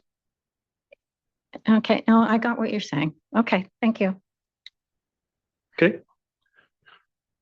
Councillor Hanson, is that from before? Councillor Pope, please. Thank you. I need some clarification too. So are we now voting on the amendment that Councillor Murray proposed, the addition with No. Councillor Murray made that the motion. She has, as the mover of the motion, she has the ability to make changes to what's in the report and just put it on the floor. She got seconded by Councillor Back with that additional verbiage in it. And so that's the motion, unamended, that's the motion. If council wants to amend it, they can amend it. But at this point, what I've said is when this matter comes to a vote, I'm going to bifurcate and we'll vote on each of the 3 provisions at that time. I see. Okay. And I would just like the clarification that because I'm generally supportive, I am supportive of option 2, and I'm generally supportive of the addition to it that Councillor Murray has made. But I just want to clarify if these instructions were given to direct staff to do the second and third ones, are you going to be able to come back with the zoning bylaw to rewrite single family zones before the end of before July? Your Worship, we would have bylaws for council consideration if council passes this motion. on all these items if that's council's wish, or just on the first. That's at council's discretion. Okay. Thank you. Okay, thank you. So on the matter, it's been moved and seconded. I'm prepared to call the question. I will do it in paragraphs, although contemplating it, probably 2 and 3 are related, are requirements of each other, I guess. But number 1, so this is on clause 1, council. That council direct a phased approach of the zoning bylaw rewrite with single-family zones and related regulations being advanced to be presented to council for consideration in Q2 of 2026, while extending the overall timeline of completion of the entire bylaw to Q4 of 2027. I'll call the question on just that clause. All in favor? Contrary minded? Motion is carried. On the next clause, that council directs staff to prepare amendments to the single-family zone, residential zone RS1 and RS2 for properties located outside the urban containment boundary to permit a coach house as an alternative to a secondary suite. So to be clear, they currently could have a secondary suite. This is, you would be allowed to do a coach house instead of a secondary suite. Clarity on the motion, Councillor Ma? If I heard correctly earlier, staff are still going to do the analysis, so it's not necessarily they're going ahead and preparing them. Says that they would prepare amendments for our consideration. So where does it say for consideration? Prepare amendments. So the for consideration is implied because it would come back to a regular meeting of council for us to vote on the matter. Okay. Okay, prepared to call the question on clause 2. All in favor? Contrary minded? Motion passes with Mayor Little and Councillor Hanson opposed. Let's just do clause 3, and that such amendments maintain in maximum principal density of 2 dwelling units per parcel restricted to 1 principal dwelling in either 1 secondary suite or 1 coach house. Call the question on that. All in favor? Contrary minded? Motion is carried with Mayor Little and Councillor Hanson opposed. Okay, so that gives clarity to that decision. We are at 10:28. Council, our policy is we need a motion to extend the meeting. So it's moved by Councillor Murray. Is there a seconder? Could be a little rough. Call the question on extension of the meeting from 10:30 to 11. All in favor? Contrary minded? Motion is carried. Clear for members of the public, our policy is that it requires a unanimous consent to extend beyond 11 o'clock. And at this point, I'm not planning on adding my voice to support that. So I have a motion. Just to put a frame on it. All right, the next item up for consideration is item 8.4. This is the 2026 local election voting sites and accessibility enhancements. Speak to it. I just and you have a motion? Okay, yeah. Yeah, we're going to go to the clerk first, and then we'll come to council for a motion. Thank you, through your worship. This report is before council just to contemplate voting sites for the 2026 election based on feedback and learnings from the 2022 election. It is recommending reducing the number of voting sites, however, increasing accessibility and service levels at sites. However, if council wishes to add more sites to the list, happy to take that feedback via motion. And if there's any questions regarding the report, I'm happy to answer any of those questions. Okay. Councillor Murray, you have a motion? Mayor Little, that I would like to direct staff to return to the 2022 voting place map with the additions of Handsworth Secondary School and Lynn Creek Community Rec Center, and that the budget be increased up to $65,000 to accommodate these additional voting places. Right. So the budget change is a little complicated. It's the reason why we're doing a reduction. Thank you. Thank you, through your worship. I would just like clarification on that. If the intent is to then go above the 20 sites to 22 sites to add Handsworth and Lynn Creek Community Recreation Center, in addition to the 20 sites that were previously in 2022, or if the intention is to replace 2 of the sites with Handsworth and Lynn Creek. No, it would be in addition to. We did not have Handsworth because it was being rebuilt, and we didn't have Lynn Creek. So I think we need, if I get is there a seconder for that? Oh, there we go. Thank you, Councillor Boat. So the reason that I'm adding Lynn Creek in instead of removing one is because we really don't know what kind of volume we're going to have at the rec center. You know, here we're talking about, you know, getting people to vote more, get out there, be part of the process. We've got our built out town centers. We've got a lot more people living in them. We have no idea what kind of response that we're going to have. And before we remove one to replace with another, we should test that. I think the additional need in regards to the budget item is because there is additional need in regards to the federal government's CRA regulations, more staff, et cetera, more resources that are needed. And so I'm suggesting that up to $65,000 be approved. You know, we talk about this low rate of people being part of this very important process, this very important democratic process. And I think that we should be adding more places and making it more convenient. We talk about people, we want people to walk in their neighborhoods where they can walk to a school rather than having to go on a rainy day in October and get in their car and drive and maybe go, oh, I'm not going to drive. It's too far. I'd rather just walk down the street, but they took that away. I don't want to take any of the voting places away. You know, we've always done and talked about how much we want to get people involved in this process. And so I hope council is supportive of this. We're certainly supportive of the community associations and doing what you can and working towards getting this message out more fully in the coming months before the election. And I would also be supportive of putting something in the tax notice. And I hope that's already planned. Madam Clerk, I'm not sure if it is. Thank you, through your worship. Not in the tax notice, but we do a mail out to the eligible voters.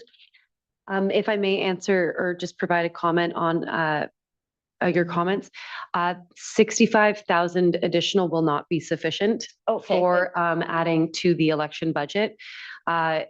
With the CRA ruling and with the accessibility feedback that we received from the North Shore Accessibility Committee, if we were to move and add additional sites, we would be looking closer to approximately 85 to 100 grand extra needed for the election, just to accommodate staffing, additional tabulators, additional supplies, additional moving fees, additional notification and wayfinding, and all of the other parts that are associated with an administering election. So it would be more significant than 65,000.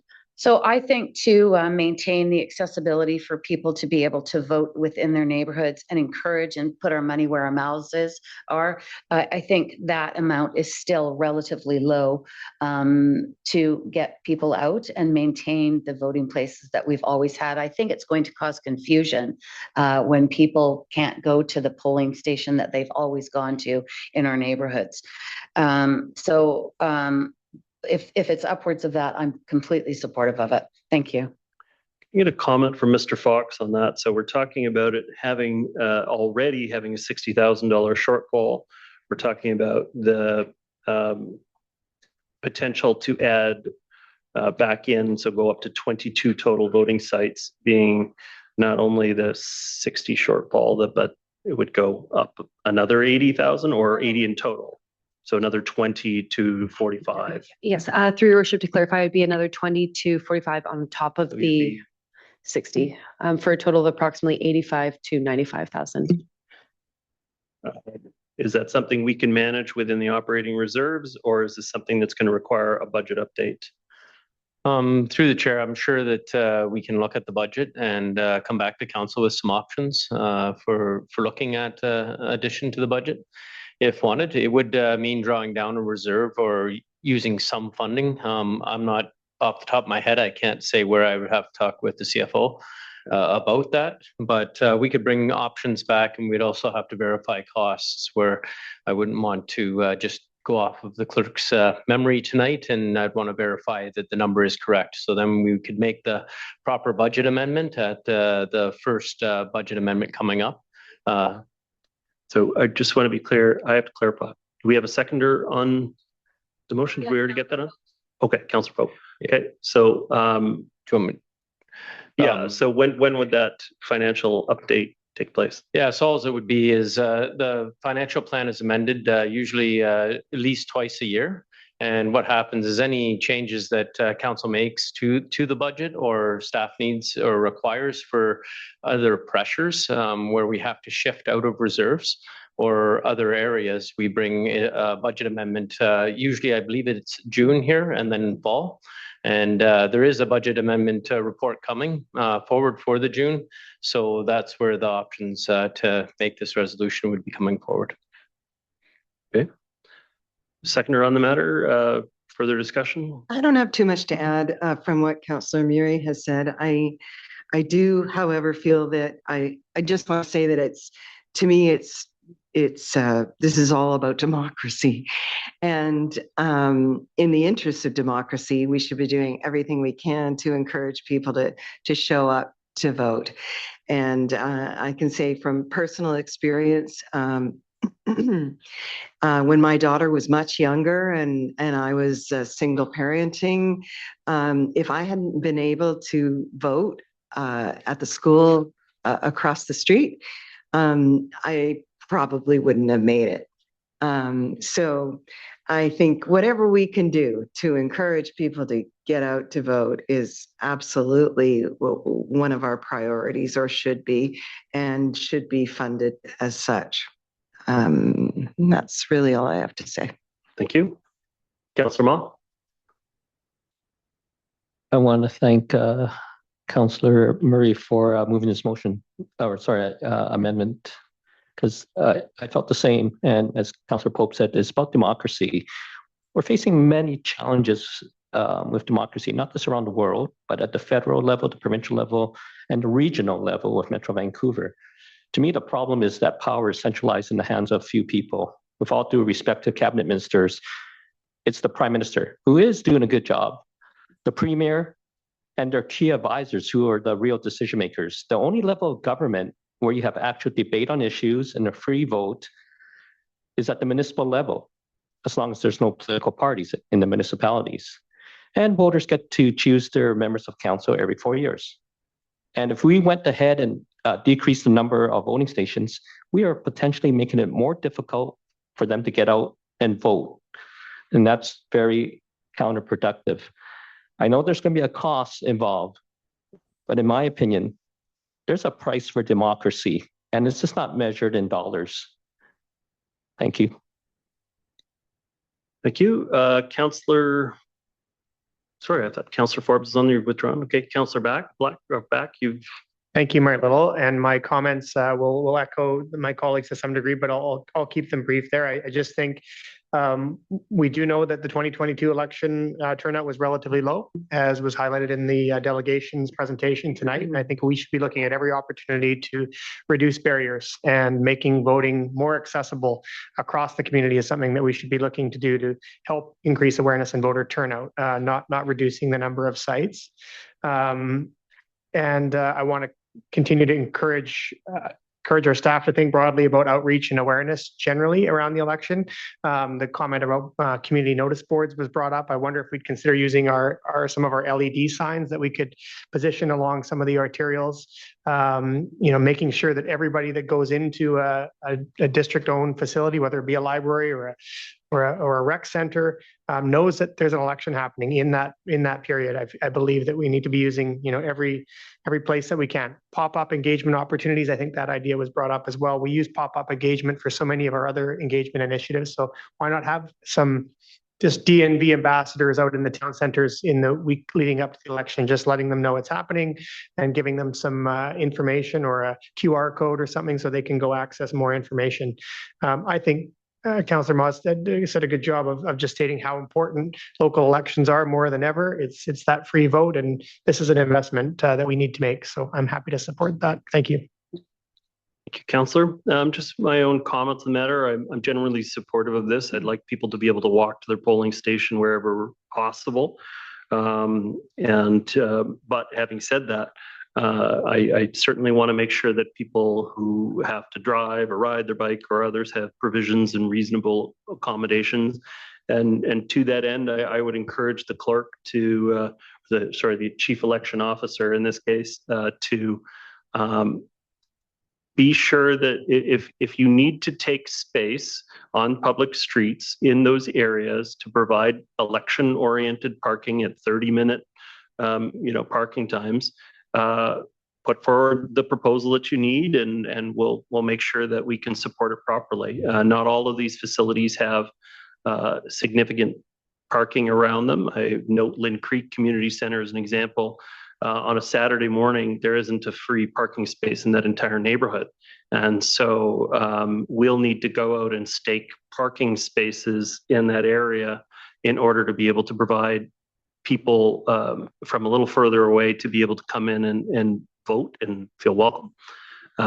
Most of the schools themselves on a Saturday have parking, but some of our rec centers just get packed and full beforehand. Lionsgate's the only one I really pick on for that. But, Lynn Creek, although Lionsgate arguably it has a similar challenge. And so I would just encourage you to take what you need, and we'll support it and find a plan to support it. So, Councillor Ma, additional comments? Oh, I appreciate that, I think everyone on council is looking at this the same way. I just have a question for our chief elections officer. I know we've talked before. There's some quirks in some election boundaries, especially in part of Lynn Valley and Pembroke Heights. Some of it is in the city. And the last time, 4 years ago, I actually received a flyer from the city telling me where to vote.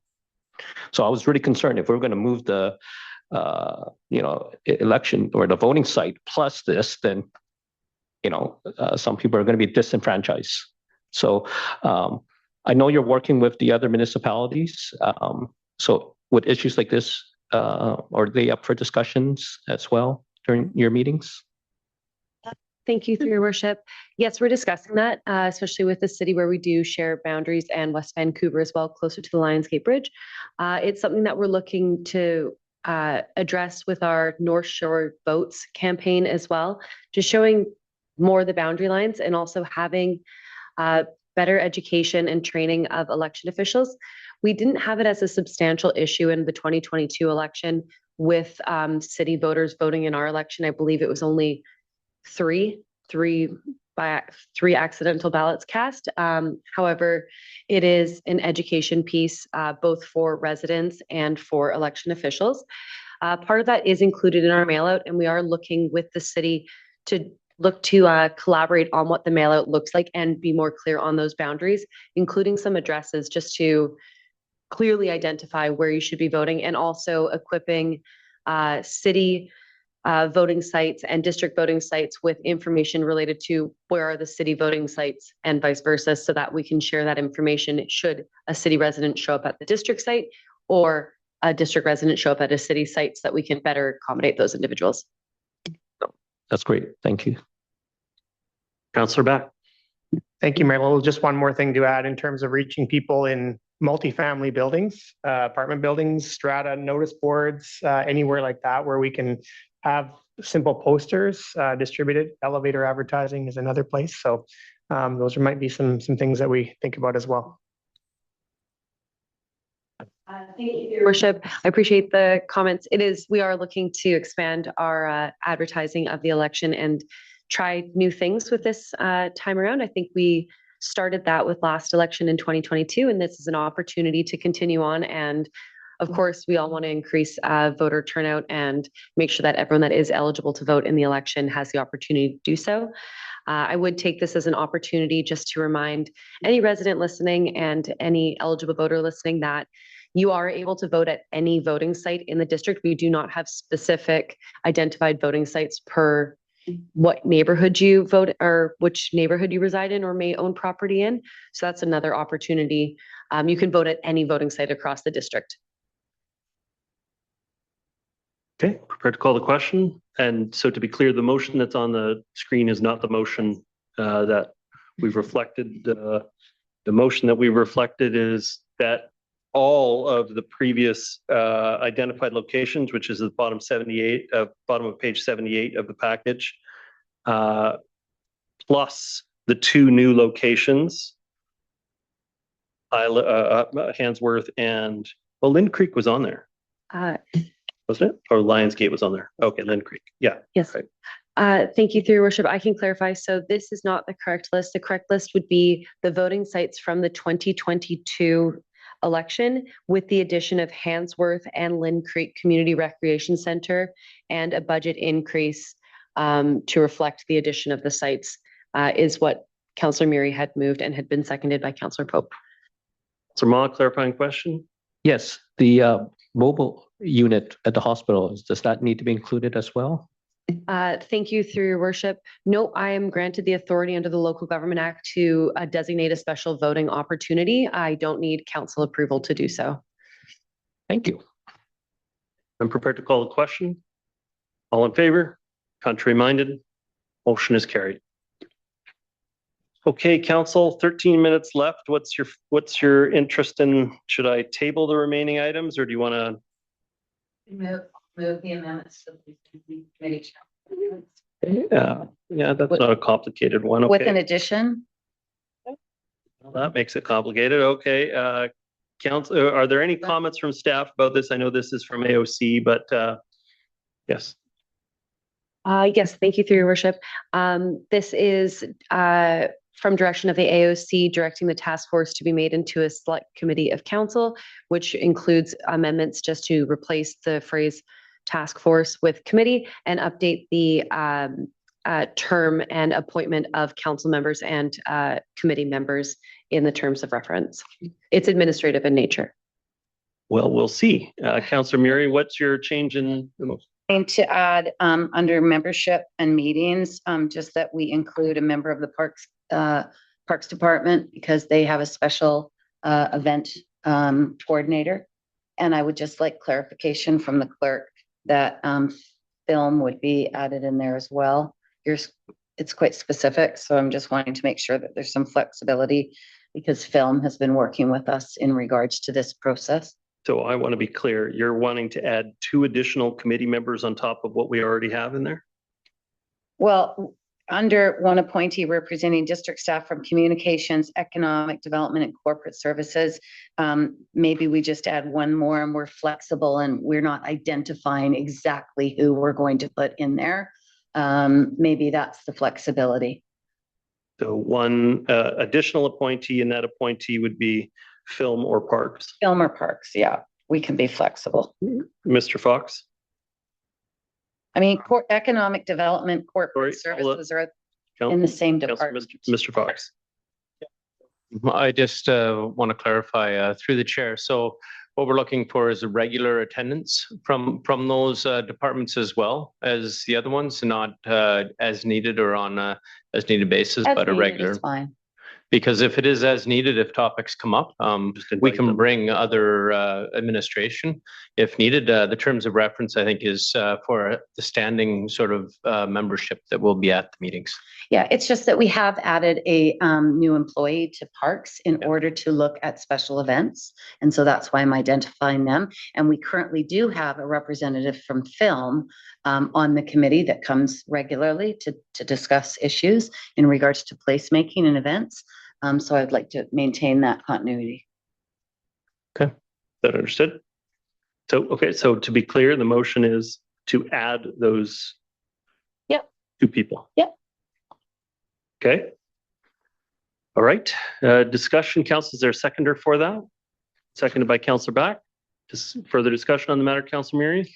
Just that the AOC or at the placemaking committee, we worked, really hard last year to, address some of these issues that were sort of top of mind. That was, and Councillor Back certainly can add a lot more than I can in regards to what happened up in Lynn Valley, but banners, lights, and adding furniture to our Lynn Valley Village. Just starting this task force off took a little bit of time. And we really feel, and I won't speak for Councillor Back, but I think we really feel that there's a significant amount of work still to be discussed in regards regards to policy, structure, and how we're going to, bring all of those people that are doing this work off the side of their desks in many cases to some more organized, structured place. So it's easier for residents, community members, nonprofits and community associations to actually run events in the community and be part of what placemaking means, and give some structure to it, and allow budgets to reflect the work and what we're trying to achieve going forward for the community. It's been bumpy to apply for a special event process or permit, and you're sort of going into all sorts of different ways. So Councillor Back and I have discussed that we would like an opportunity to put some soul into that and come up with some policies that make sense. Okay, thank you. Councillor Back, seconder comments? Thanks. I agree with all the comments Councillor Murray's made. The actions that we've taken just in the first year have been really noticed by people in the community. They seem like relatively small things when you're talking about hanging baskets and decorative lights, but people do notice these kinds of things, and they do help create a sense of place and a vibrant kind of community, and that's what we're trying to do. I hope that as this becomes a committee, that we can start to see some more regular actions come to council in terms of updating policies to, as Councillor Murray said, make things easier, like putting on community events. We know that many community events are very challenged right now, and so we want to identify some ways that we can help support them and bring some of those events back in some cases.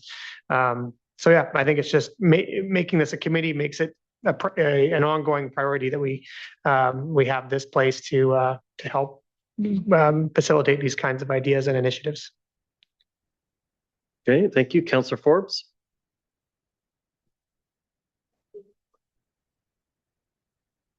Thank you. Just a housekeeping on page 90, the end of the first sentence, it says task force. We're changing all that to committee. So just housekeeping to change that. Thank you. Oh, all good.